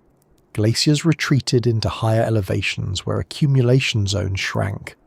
The balance tipped increasingly toward net loss. Meltwater production increased, and more of that water found direct pathways to the ocean. The Great Floods played a crucial role in this transition. Each mega-flood delivered an enormous pulse of fresh water to the sea in a matter of days. Individually, these pulses may not have raised global sea level by dramatic amounts, but collectively they mattered. They transformed a slow trickle into a stepwise rise. Sea level did not climb smoothly. It jumped, paused, and jumped again. When large volumes of fresh water entered the oceans rapidly, the effects went beyond simple addition of water. Fresh water is less dense than salt water, so it tends to remain near the surface. This stratification reduced vertical mixing, particularly in regions critical for deep water formation. Ocean currents that rely on dense, salty water sinking to drive circulation slowed or shifted. These circulation changes fed back into the climate system. Reduced heat transport toward high latitudes could temporarily cool certain regions, even as the planet warmed overall. Such cooling episodes may explain why the end of the Ice Age was not a smooth warming trend, but a sequence of advances and retreats, warm periods interrupted by sudden cold snaps. Despite these complexities, the long-term direction was clear. More ice was melting than reforming. More water was entering the oceans than leaving them. Sea level began to rise more consistently. As it did, the rate of rise increased. One reason for this acceleration lies in geometry. As ice sheets shrink, they expose darker land and water surfaces that absorb more sunlight. This additional absorption enhances warming, which accelerates melting further. The process feeds on itself. Meanwhile, as sea levels rise, ocean water comes into contact with ice margins in coastal regions, increasing melting from below and from the sides. Ice that once ended on land now ends in water, where it is more vulnerable. Another factor is the loss of buttressing. Large ice shelves, floating extensions of ice sheets, can slow the flow of ice from land into the sea by providing resistance. As these shelves thin or collapse due to warming water, the ice behind them flows faster. This increases the rate at which land-based ice enters the ocean, further accelerating sea level rise. The oceans themselves contribute to this acceleration through thermal expansion. As water warms, it expands. Even without adding new water from melting ice, warming alone causes sea level to rise. During the transition out of the Ice Age, ocean temperatures increased gradually, adding another component to the overall rise. Taken together, these processes transformed sea level rise from a slow adjustment into a more rapid one. Over the course of several thousand years, sea levels rose by more than 100 meters. But this rise was not evenly distributed across time. There were periods when levels climbed relatively quickly, separated by intervals of slower change. For coastal landscapes, this meant repeated reorganization. Shorelines migrated inland. River mouths shifted. Low-lying areas flooded, sometimes temporarily, sometimes permanently. Coastal ecosystems had to move or adapt. Coral reefs, which grow upward towards sunlight, raced to keep pace with rising water, succeeding in some regions and drowning in others. For human populations, rising seas were transformative. Areas that had been inhabited for generations were gradually inundated. Land bridges disappeared, isolating populations that had once been connected. Coastal routes changed. Resources shifted. People adapted by moving, altering subsistence strategies, and reshaping cultural practices. What makes this transition particularly striking is the contrast between its beginnings and its later stages. At first, the oceans rose almost politely, as if testing boundaries. Later, they advanced with confidence, reclaiming land that had been exposed for tens of thousands of years. This contrast reflects the non-linear nature of Earth systems. Change can be slow until it isn't. It is also important to recognize that sea level rise was not uniform across the globe.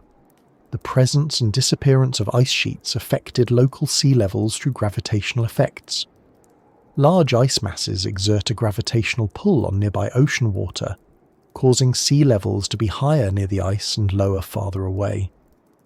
As ice melted, this pull weakened, causing sea levels to fall locally even as they rose globally. In addition, the rebound of land previously depressed by ice altered relative sea levels. As the crust slowly rose after ice loss, some coastal regions experienced less flooding than expected, or even temporary emergence of land. Elsewhere, subsiding land amplified the effects of rising seas. The result was a patchwork of experiences, with some regions flooding rapidly while others changed more gradually. Despite this variability, the overall trend reshaped the planet. Continental shelves that had been exposed during the Ice Age were submerged once again. River valleys carved during low sea levels became estuaries. Sediment deposited by floods and rivers was reworked by waves and tides, forming new coastlines. The oceans, once reduced and distant, expanded back toward their modern extent. Their return was not an invasion, but a restoration of a long-standing balance, albeit under warmer conditions than before. The water that had been locked away returned to circulation, reconnecting Earth's hydrological system. Yet this reconnection carried consequences. Rising seas altered salinity patterns, nutrient distributions and marine habitats. Coastal upwelling zones shifted. Fisheries changed. The timing and location of biological productivity adjusted to new conditions.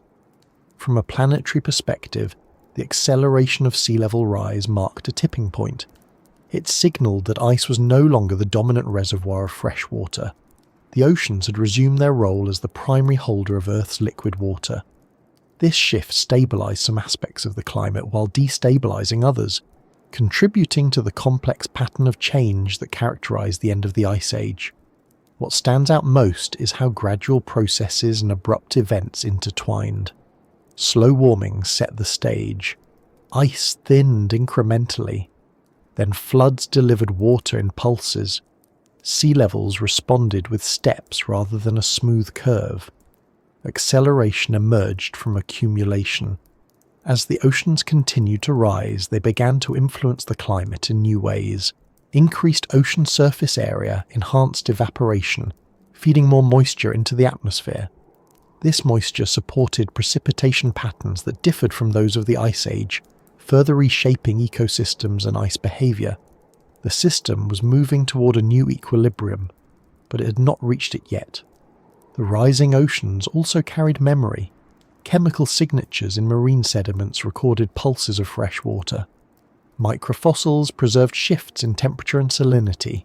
These records allow scientists to trace not just how much the sea rose, but how quickly and under what conditions.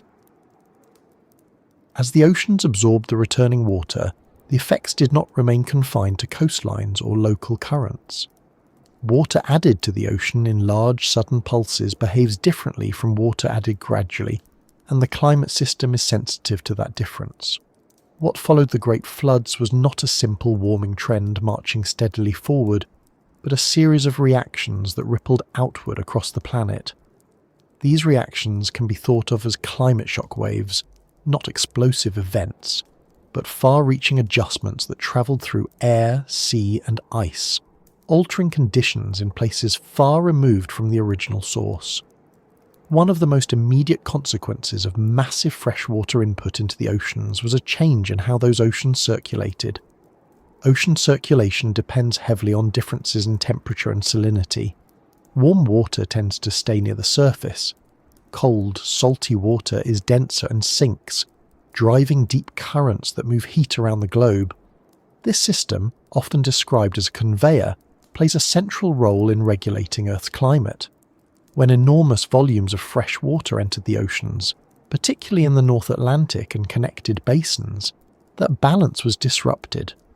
Fresh water is less salty and therefore less dense. When it spread across the ocean's surface, it formed a lighter layer that resisted sinking.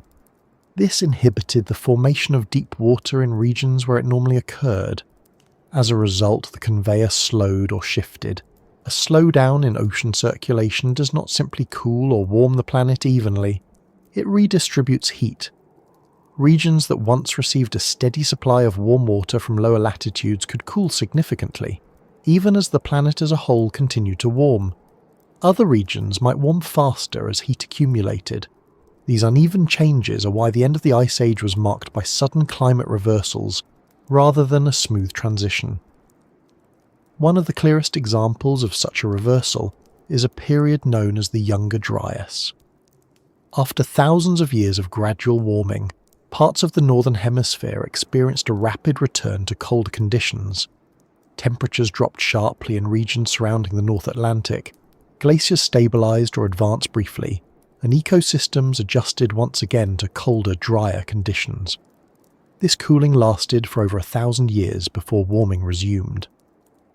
While the exact causes of the Younger Dryas are still debated, massive freshwater input from glacial lakes and melting ice is widely considered a key factor. By disrupting ocean circulation, these freshwater pulses reduced heat transport to high latitudes, triggering regional cooling. The fact that such a dramatic shift could occur relatively quickly highlights the sensitivity of the climate system to changes in ocean conditions. These shock waves were not limited to the Northern Hemisphere. Changes in ocean circulation affected atmospheric circulation as well.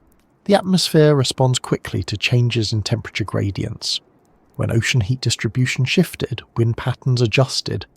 Storm tracks moved. Monsoon systems weakened or strengthened depending on how land and sea temperatures changed relative to one another. In the tropics, altered circulation influenced rainfall patterns. Some regions experienced increased precipitation, while others became drier. Lake levels rose and fell in response. Vegetation zones shifted. These changes are recorded in pollen deposits, lake sediments, and cave formations, which show alternating wet and dry phases during the transition out of the Ice Age. In the Southern Hemisphere, the effects were felt differently, but no less profoundly. Changes in northern ocean circulation can influence southern systems through a process sometimes called the bipolar seesaw. When the North Atlantic cools due to reduced heat transport, the southern hemisphere can experience warming and vice versa. This redistribution of heat reflects the interconnected nature of Earth's climate. Ice cores from Antarctica show warming trends that do not always align perfectly with those in Greenland. These differences are not contradictions, they are signatures of heat being moved around rather than created or destroyed. The floods and meltwater pulses helped tip these balances, shifting where heat accumulated. Sea ice also played a role in amplifying climate shock waves. As freshwater input increased and ocean circulation slowed, sea ice expanded in some regions. Sea ice reflects sunlight and insulates the ocean below, reinforcing cooling. Expanded sea ice also affects atmospheric circulation by altering temperature gradients and surface roughness. These feedbacks could lock regions into colder states for extended periods. At the same time, in areas where sea ice retreated due to overall warming, the opposite feedback occurred. Dark ocean water absorbed more sunlight, accelerating warming locally. The coexistence of expanding ice in some regions and retreating ice in others illustrates how uneven and complex the transition was. On land, ecosystems responded to these shifting conditions with remarkable sensitivity. Plants migrate slowly compared to animals, but they respond strongly to changes in temperature and moisture. Pollen records show that forests advanced, retreated, and advanced again in response to climate oscillations. Grasslands expanded during drier periods and shrank during wetter ones. These changes cascaded through food webs, affecting herbivores and the predators that depended on them. Large mammals, already adapted to cold conditions, faced shifting habitats. Some species thrived briefly during cooler reversals, while others struggled as warming resumed. Extinctions that occurred near the end of the Ice Age likely reflect a combination of climate stress and human pressure, with rapid environmental change reducing resilience. For human populations, these climate shock waves shaped movement, innovation, and survival strategies. Groups living at the margins of ice sheets or in sensitive ecosystems had to respond to changing resources. Shifts in rainfall altered the availability of plants and animals. Changing coastlines affected access to marine resources.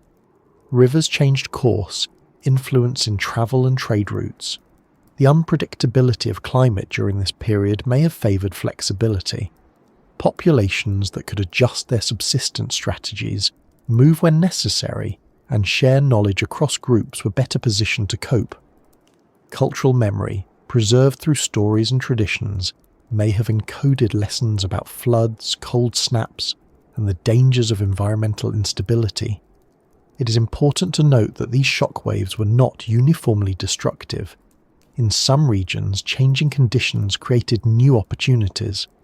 Retreating ice exposed fertile land. Increased rainfall supported new plant growth. Rising seas created productive coastal environments. The same processes that disrupted established systems also laid the groundwork for new ones. From a global perspective, the climate system during this time behaved less like a thermostat and more like a complex network responding to multiple inputs. Freshwater pulses from melting ice acted as sudden disturbances. The system absorbed these disturbances, redistributed energy, and settled into new configurations only to be disturbed again. These repeated adjustments explain why the end of the Ice Age unfolded over thousands of years, rather than resolving quickly once warming began. Each major pulse of change altered conditions enough to affect the next phase. The system did not simply slide downhill toward warmth. It stepped, paused, and sometimes slipped backward before moving forward again. The concept of climate shock waves helps clarify why distant regions can experience dramatic change in response to events that occur far away. Water released from glacial lakes in North America influenced rainfall in Africa. Ice retreat in the northern hemisphere affected temperatures in the south. The planet's systems are tightly coupled, even when connections are not immediately obvious. Evidence for these connections comes from multiple sources. Ice cores record changes in atmospheric composition and temperature. Marine sediments preserve shifts in ocean chemistry and circulation. Terrestrial records such as pollen and lake levels document changes in vegetation and hydrology. When these records are aligned, patterns emerge that point to rapid, global responses to freshwater input and ice loss. One of the lessons from this period is that stability can be deceptive. For long stretches, conditions may appear steady, only to change rapidly when thresholds are crossed. The climate system can store imbalance, much like ice stores water, releasing it abruptly when conditions allow. As the Ice Age drew closer to its end, these shockwaves gradually diminished in intensity. ice sheets shrank enough that massive sudden freshwater pulses became less common. Ocean circulation stabilised into patterns more familiar today. Temperature fluctuations became smaller. The system began to settle, but the memory of those shockwaves remains, written into the geological record. They remind us that climate change is not always slow or smooth. It can involve sudden reorganisations driven by processes that operate out of sight until their effects are felt everywhere. When the ice loosened its hold, life did not rush back all at once, and it did not do so triumphantly. What followed was not a sudden greening of the world, but a careful, uneven process of adjustment. The planet that emerged from beneath the ice was not the same planet that had gone into it. Landscapes were reshaped, climates were unsettled, and familiar patterns no longer applied. Life after the ice was not a return to normal. It was an experiment carried out across continents, one species, one ecosystem, one generation at a time. As glaciers retreated, they revealed ground that had not seen sunlight for tens of thousands of years. In some places, this ground was raw bedrock scraped clean by ice and water. In others, it was a chaotic mix of gravel, sand, and fine sediment deposited by meltwater.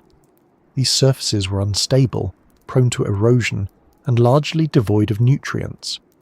For plants, this presented a challenge that could not be solved quickly. The first colonizers were not trees or lush grasses, but organisms adapted to hardship. Mosses, lichens, and hardy pioneer plants took hold where they could, anchoring themselves in cracks and thin soils. Their role was not dramatic, but it was essential. By growing, dying, and decomposing, they began the slow process of soil formation. Organic matter accumulated. Microbial communities developed. Over time, these processes transformed barren surfaces into environments capable of supporting more complex life. As conditions improved, grasses and shrubs followed. These plants spread gradually, responding to temperature, moisture, and the availability of sunlight. Their expansion was not uniform. In some regions, warming temperatures favoured rapid growth. In others, dry conditions limited progress. Vegetation zones shifted northward and upward in elevation, tracking climate changes with a lag that sometimes spanned centuries.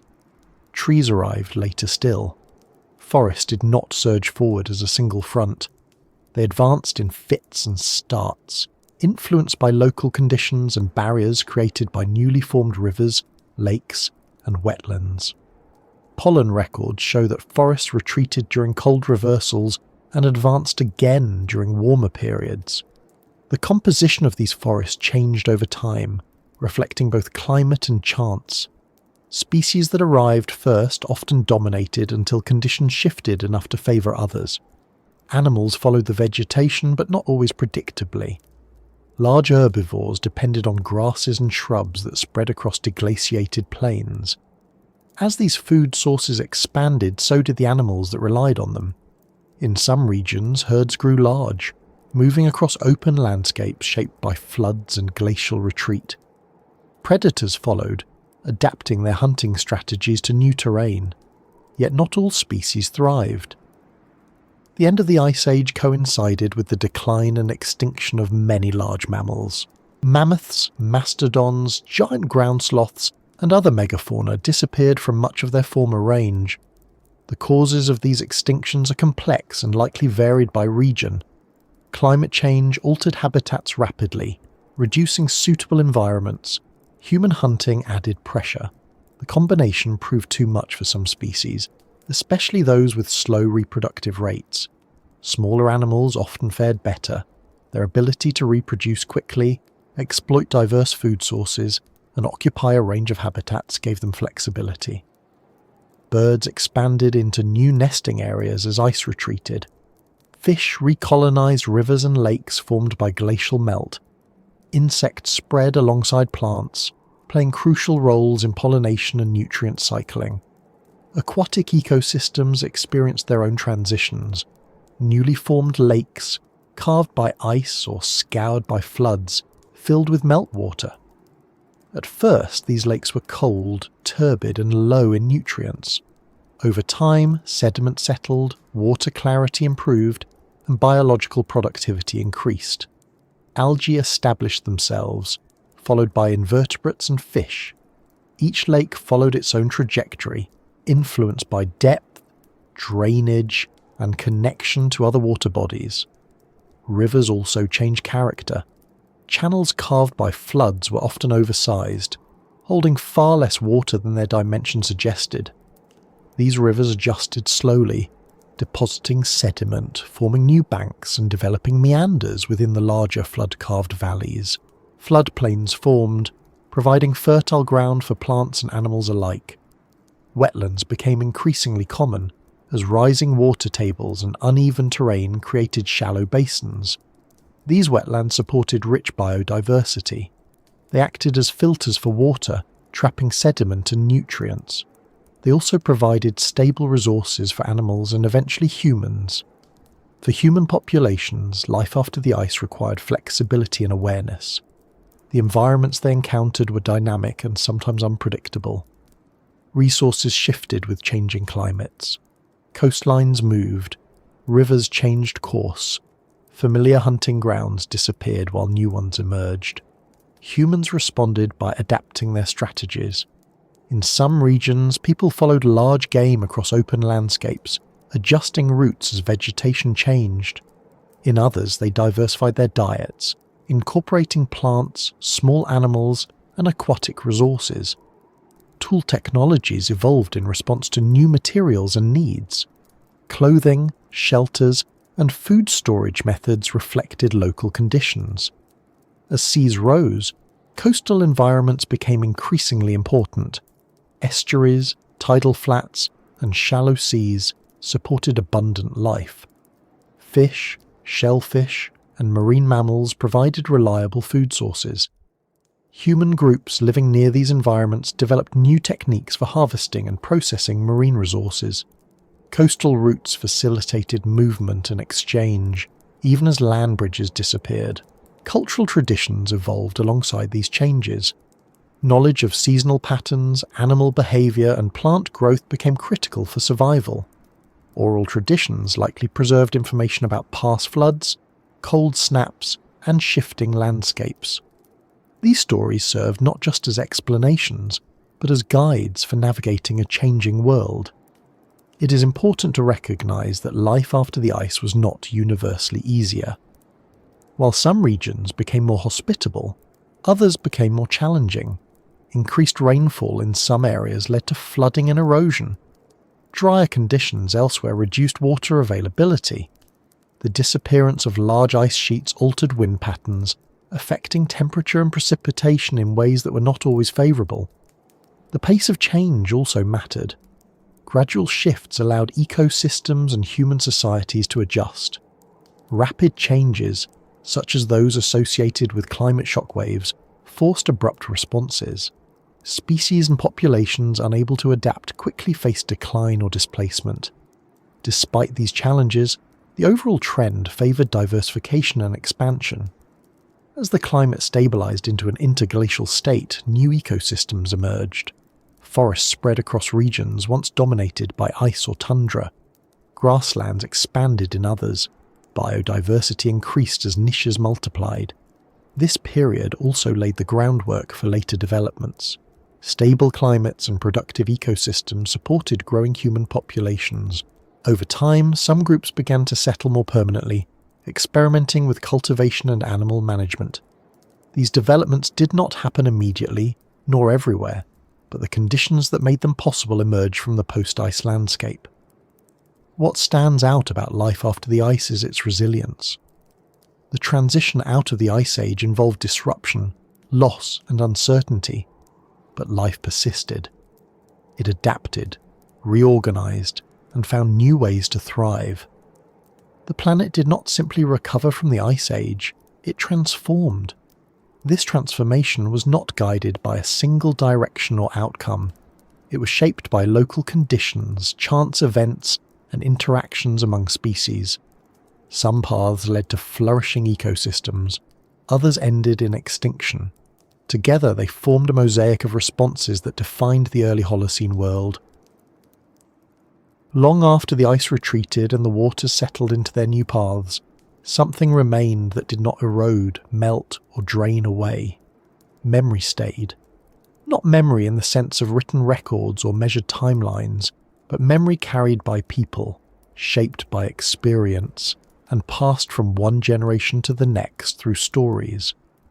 As landscapes changed and climates stabilized, humans continued to tell accounts of overwhelming water, lost lands, and moments when the world seemed to break and then begin again.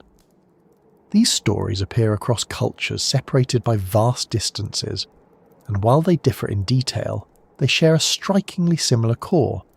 It is tempting to dismiss flood stories as coincidence or imagination, but doing so overlooks how humans remember environmental change. Long before writing, people preserved knowledge through narrative. Stories were not entertainment alone, they were tools for survival, ways of encoding information about danger, geography and history in a form that could be remembered and retold accurately enough to matter. When an event was large enough, frightening enough, and disruptive enough, it earned a permanent place in that shared memory. The floods associated with the end of the Ice Age fit this category precisely. They were rare within a human lifetime, but not rare across generations. A single community might experience one catastrophic flood, recover, and then see another generations later.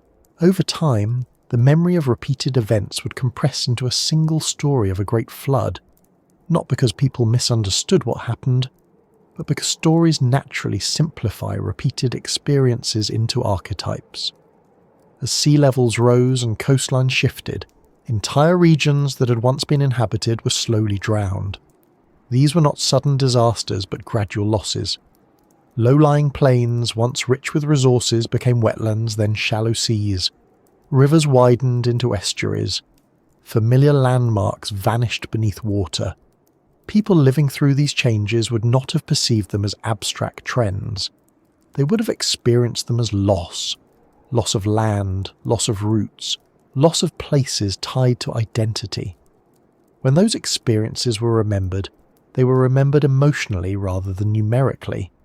A place that disappeared over several generations might be recalled as a land taken by the sea. A river that surged beyond anything previously known might be remembered as a flood that covered the world. Memory does not preserve rates, it preserves impact. Across Mesopotamia, flood stories speak of a time when water rose high enough to destroy cities and wipe away civilization, sparing only those who were warned in advance. In South Asia, stories describe cycles of creation and destruction driven by water. In East Asia, ancient accounts tell of great floods that required heroic efforts to control and channel. In the Americas, indigenous traditions recount rising waters, lost lands, and ancestors who moved to higher ground. In Australia, oral histories describe coastlines shifting and islands separating from the mainland, details that align remarkably well with known sea level rise. What is striking is not that these stories exist, but that many of them preserve geographical details consistent with post-Ice Age changes. Some coastal groups describe lands now underwater as former hunting grounds or campsites. Some stories place floods in specific valleys or river systems that we know were affected by meltwater surges. These are not vague myths floating free of place. They are anchored to real landscapes. This does not mean that every flood story is a literal account of a single event like the draining of Lake Missoula. Human memory does not work that way. Instead, stories blend multiple experiences. A mega flood that carved a valley, a rising sea that swallowed a coastline, and a seasonal flood that destroyed a settlement might all merge into a single narrative of overwhelming water. The story becomes a container for many memories. The process by which this happens is subtle. Each retelling emphasizes what mattered most: fear, survival, loss, warning, renewal. Details that do not serve those themes fade. Details that reinforce them persist. Over time, the story stabilizes into a form that can endure centuries or even millennia. Importantly, these stories often include lessons. They warn about arrogance, about ignoring signs, about settling too close to water. They emphasize preparation, cooperation, and respect for forces beyond human control. These lessons are practical. They encourage behaviors that reduce risk in environments shaped by floods and changing water levels. In this way, flood stories function as cultural adaptations to a post-glacial world. They encode environmental knowledge in a form that is memorable, transmissible, and meaningful. They remind people that the world can change, sometimes faster than expected, and that survival depends on paying attention. From a scientific perspective, the alignment between flood myths and post-Ice Age events has become increasingly difficult to ignore. Archaeology has uncovered submerged settlements along ancient coastlines. Geological evidence confirms rapid sea level rise and catastrophic flooding in multiple regions. Paleoclimate data shows abrupt shifts that would have been noticeable within human lifetimes. This does not require assuming that ancient people understood the physics of ice sheets or ocean circulation. They did not need to. They observed effects. They saw water rise where it had never risen before. They watched rivers behave unpredictably. They adapted and remembered. The idea that myth preserves truth does not mean that myths are factual reports. They are not. They are interpretations, but interpretations can still carry accurate information about what happened, especially when shaped by repeated experience. A story that warns of water returning again and again reflects a world where flooding was not a one-time anomaly, but a recurring reality. It is also worth noting that these stories often describe water as both destructive and renewing. Floods wipe away the old world, but they also create space for something new. Land emerges, life continues. This duality mirrors what actually happened at the end of the Ice Age. Floods destroyed landscapes, but they also reshaped them into environments that supported future ecosystems and human societies. As writing emerged and societies became more complex, these stories were formalized, recorded, and sometimes moralized. Deities replaced natural forces. Floods became punishments or resets. Yet beneath the added layers, the core experience remains recognizable. Water rose. The world changed. Survivors remembered. In regions far from glacial lakes, sea level rise played a larger role in shaping flood memories. Coastal flooding occurred not as walls of water, but as relentless advance. A shoreline that moved a few meters per generation would still feel like loss. Over centuries, that loss would accumulate into stories of lands taken by the sea. For island communities, these changes were especially dramatic. As seas rose, islands shrank or vanished. Travel routes changed, separation increased. Oral traditions describing former connections between islands and mainland have been corroborated by geological evidence showing submerged land bridges. These stories persisted because they explained why the world looked the way it did. Memory, in this sense, becomes a bridge between geology and culture. It connects physical events to human meaning. It allows experiences of the Ice Age's end to echo into historical times, even as the original landscapes disappeared. As we consider these stories, it becomes clear that the end of the Ice Age was not just a geological transition. It was a cultural one. Humans living through it developed new ways of understanding impermanence, risk, and resilience. Flood stories are artifacts of that learning process. They also remind us that the past is not as distant as it sometimes seems. The events that shaped these stories occurred within the span of human existence. They were witnessed, survived, and remembered by people not fundamentally different from us. The difference lies in scale and context, not in perception. When we listen to flood myths today, we're not hearing echoes of fantasy. We're hearing compressed histories of a planet in transition. The language is symbolic, but the experience is real. Water rose, ice vanished, land changed, people adapted. For a long time, it seemed as though the Ice Age might loosen its grip without ever fully releasing it. Ice sheets retreated, then paused. Temperatures rose, then dipped again. Floods surged, then quiet returned. The planet hovered in between states, no longer locked in deep cold, but not yet settled into warmth. And then, Gradually but decisively, the balance shifted. The systems that had sustained the frozen world for tens of thousands of years lost their coherence. Ice, once the dominant organizer of climate, land and water, began to step aside. This was not a single moment, but a drawn-out surrender, uneven, irreversible, and quietly profound. The letting go of the Ice Age did not mean that ice vanished everywhere at once. Large ice sheets still covered substantial portions of the northern continents. Mountain glaciers persisted. Polar regions remained cold. What changed was not the presence of ice, but its authority. Ice no longer dictated global conditions. Instead, it reacted to them. One of the clearest signs of this transition was the breakdown of feedbacks that had once reinforced cold.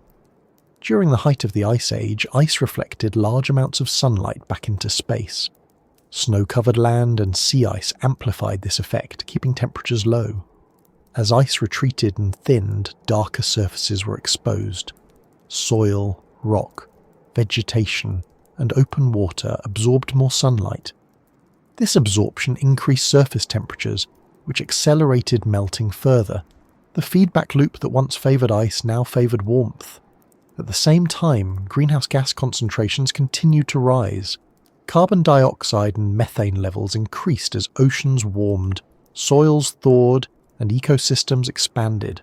These gases trapped more heat in the atmosphere, further weakening the conditions required for ice growth. Unlike earlier fluctuations, this warming was not offset by orbital configurations favouring cold. The long-term trend pointed clearly away from glaciation. Ice sheets responded unevenly. Their interiors, thick and elevated, remained cold longer. Margins thinned rapidly. Flow patterns changed as ice redistributed itself, retreating from lowlands and concentrating in higher regions. Ice streams, fast-flowing corridors within ice sheets, became more prominent, draining ice toward the sea efficiently. Where ice once moved slowly and diffusely, it now moved quickly and directionally.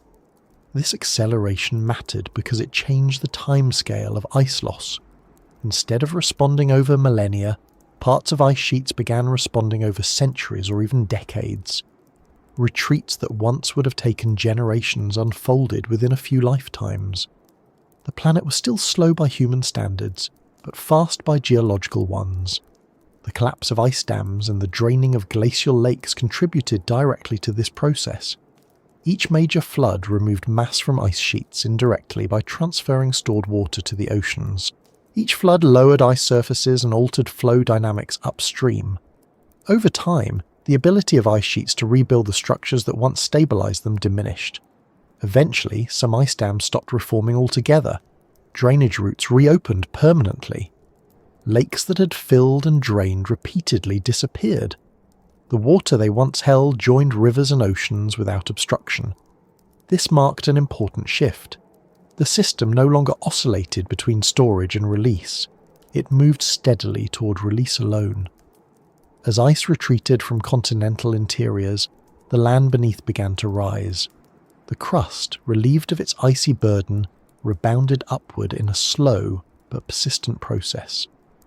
This uplift reshaped landscapes once again, altering drainage patterns and affecting relative sea levels.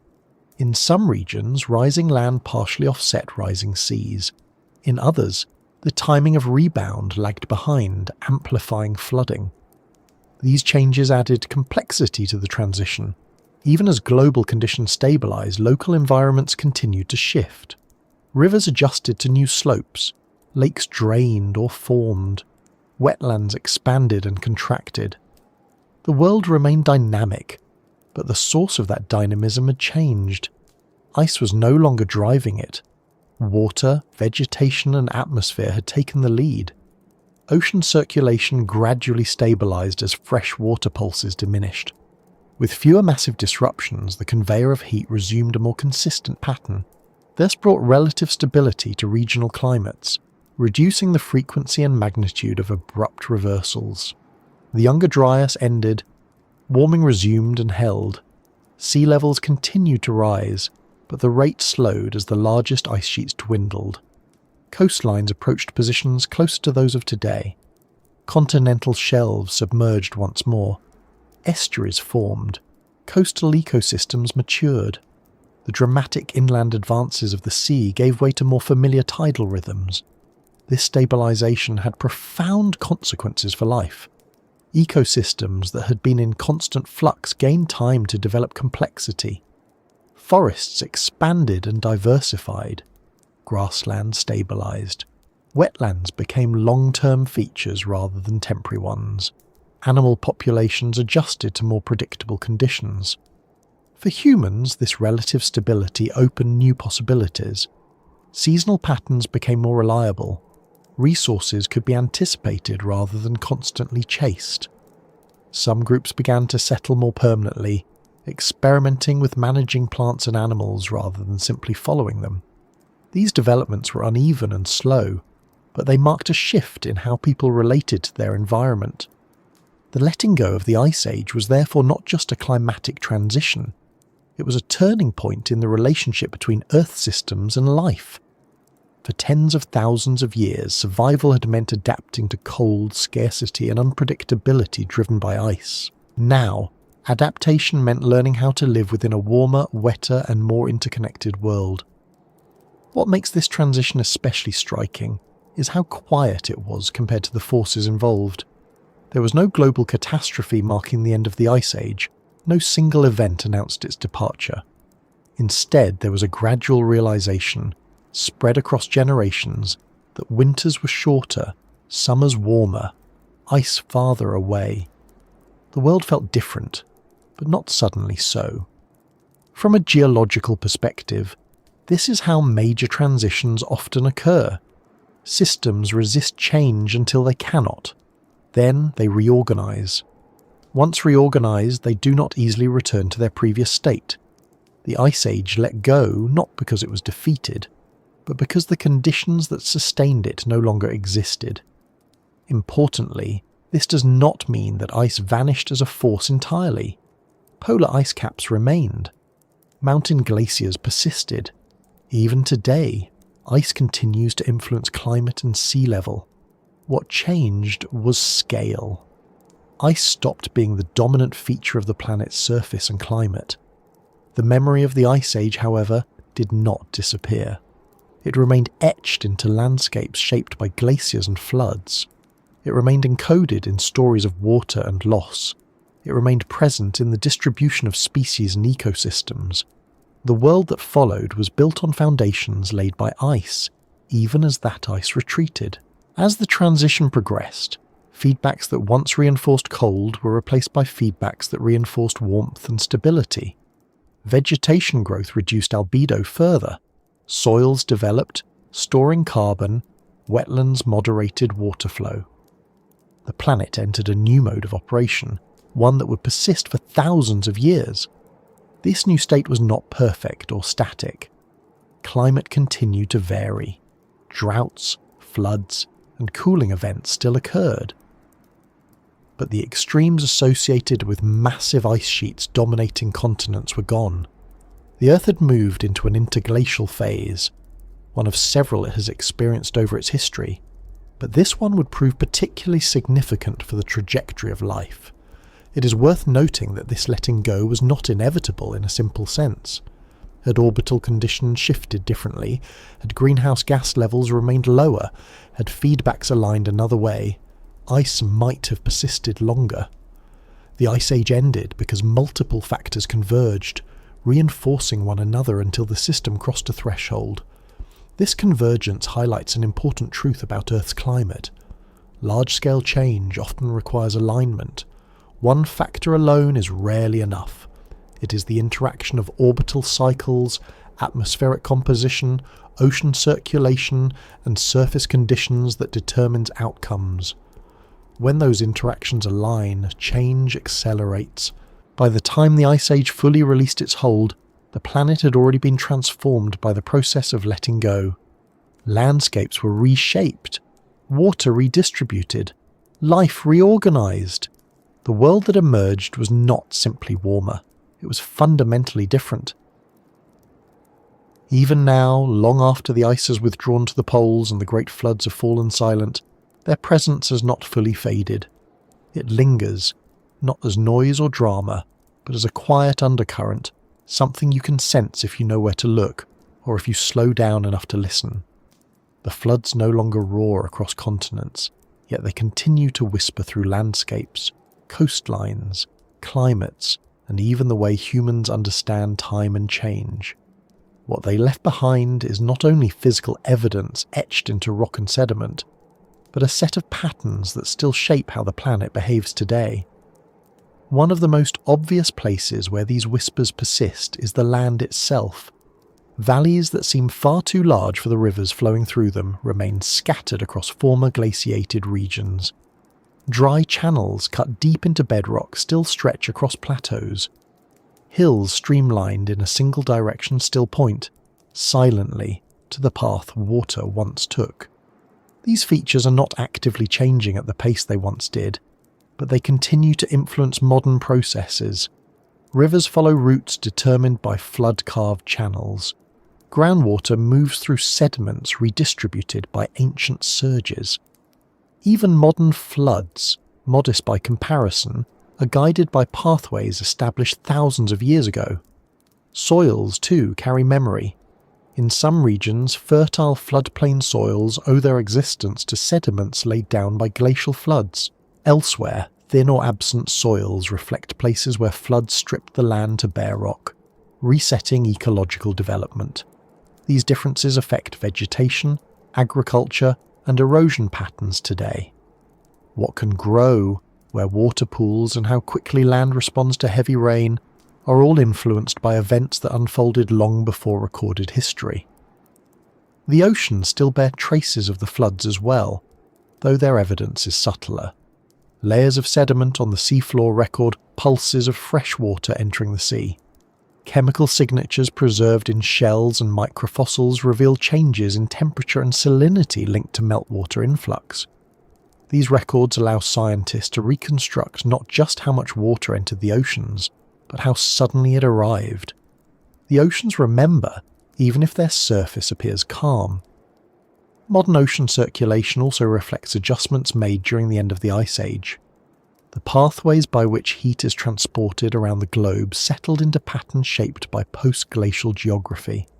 The positions of continents, the depth of seaways, and the configuration of coastlines all influence currents. Because those coastlines were redrawn by rising seas and flood-altered terrain, the floods indirectly shaped how the oceans move heat today. Climate itself carries these whispers. The sensitivity of the climate system to freshwater input was revealed dramatically during the Ice Age's end. That sensitivity has not disappeared.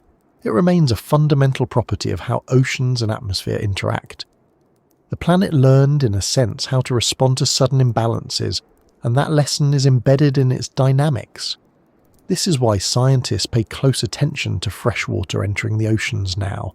The past shows that large, rapid inputs can disrupt circulation and trigger widespread effects. The floods of the past were larger than anything observed in modern times, but the mechanisms they activated still exist. The whispers remind us not of inevitability, but of possibility. Beyond physical systems, the floods still whisper through human understanding of time. They challenge the intuition that meaningful change must always be slow. The landscapes they carved demonstrate that rare events can outweigh long periods of gradual action. This has reshaped how scientists think about Earth's history, moving away from an exclusive focus on steady processes toward a broader view that includes sudden transformation. This shift in thinking extends beyond geology.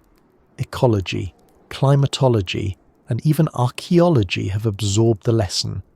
Ecosystems can reorganize rapidly when thresholds are crossed. Human societies can be reshaped by environmental change that unfolds faster than traditions can adapt. The floods remind us that stability is conditional, not guaranteed. Culturally, the echoes of these events persist in stories, metaphors, and ways of speaking about water. Floods are still symbols of renewal and destruction, endings and beginnings. Even in societies far removed from glacial landscapes, water retains an association with power beyond human control. This symbolism did not arise in a vacuum. It was shaped by real experiences of water altering the world in ways no one could stop. The idea that land can disappear beneath water, that familiar places can be lost within a lifetime or two, is not abstract. It is grounded in lived history. The floods whisper this lesson across generations, reminding people that landscapes are not permanent fixtures, but participants in ongoing change. There is also a quieter whisper embedded in the timing of these events. The floods did not occur at the beginning of warming, nor at its end. They occurred during transition, when systems were out of balance. This timing matters. It suggests that the most dramatic changes often happen not in extremes, but in between, when old structures are weakening and new ones are not yet established. This pattern appears again and again in Earth's history. Periods of relative stability are punctuated by transitions marked by rapid change. The floods exemplify this pattern. They were not anomalies interrupting a smooth process. They were integral to how the transition unfolded. Even the absence of floods today can be understood through their legacy. Modern river systems, ocean basins, and ice configurations do not favour the formation of massive ice dam lakes like Lake Missoula. That does not mean such events are impossible under different conditions, only that the current configuration of the planet reflects lessons learned through past rearrangements. In a broader sense, the floods whisper about scale. They remind us that Earth operates on scales that exceed human experience, but not human relevance. The forces involved were immense, yet their effects were felt locally by individuals and communities. People lived through rising seas, changing rivers, and shifting climates. They adapted, remembered, and passed those memories on. This connection between scale and experience is important. It counters the idea that planetary change is always too slow or too large to matter within a human context. The end of the Ice Age shows that planetary processes can intersect directly with human lives, sometimes abruptly. The whispers also reach into how we think about resilience. Life after the floods did not return to what it was before. It reorganized, ecosystems changed, species distribution shifted, human societies adapted their ways of living. Resilience in this sense was not about resisting change, but about adjusting to it. This lesson is embedded in the landscapes themselves. Flood-carved valleys did not refill with sediment to recreate their former shapes. They became something new, guiding water differently, supporting different ecosystems. The land did not recover its old form, it found a new one. There is something instructive in this permanence. Change, once enacted at sufficient scale, does not reverse simply because conditions stabilize. It leaves a new baseline. The floods whisper that the future is not a restoration of the past, but a continuation shaped by what has already happened. Even silence carries meaning here. The absence of great floods today does not imply that the system has forgotten how to produce them. It implies that the conditions are not aligned. The mechanisms still exist. Ice can still store water. Water can still exploit weakness. The difference lies in configuration, not capability. This understanding fosters a different relationship with the planet, one that is neither alarmist nor complacent. It encourages attentiveness, awareness of thresholds, respect for processes that operate quietly until they do not. The floods also whisper about patience. They were prepared slowly. Water gathered over centuries. Ice weakened over millennia. The dramatic moments were brief, but they were made inevitable by long accumulation. This inversion of timescales is easy to miss. What appears sudden often has deep roots. Listening to these whispers means learning to see beyond immediacy, to recognize that today's conditions are shaped by yesterday's processes, and that tomorrow's changes may already be in preparation, even if they are not yet visible. As the world settled into the relatively stable climate that followed the Ice Age, these lessons did not vanish.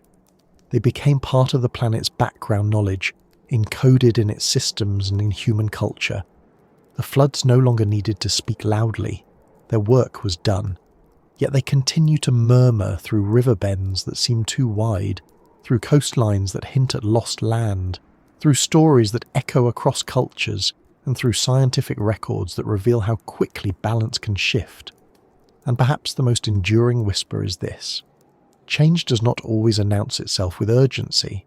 Sometimes it waits, builds, and then moves all at once.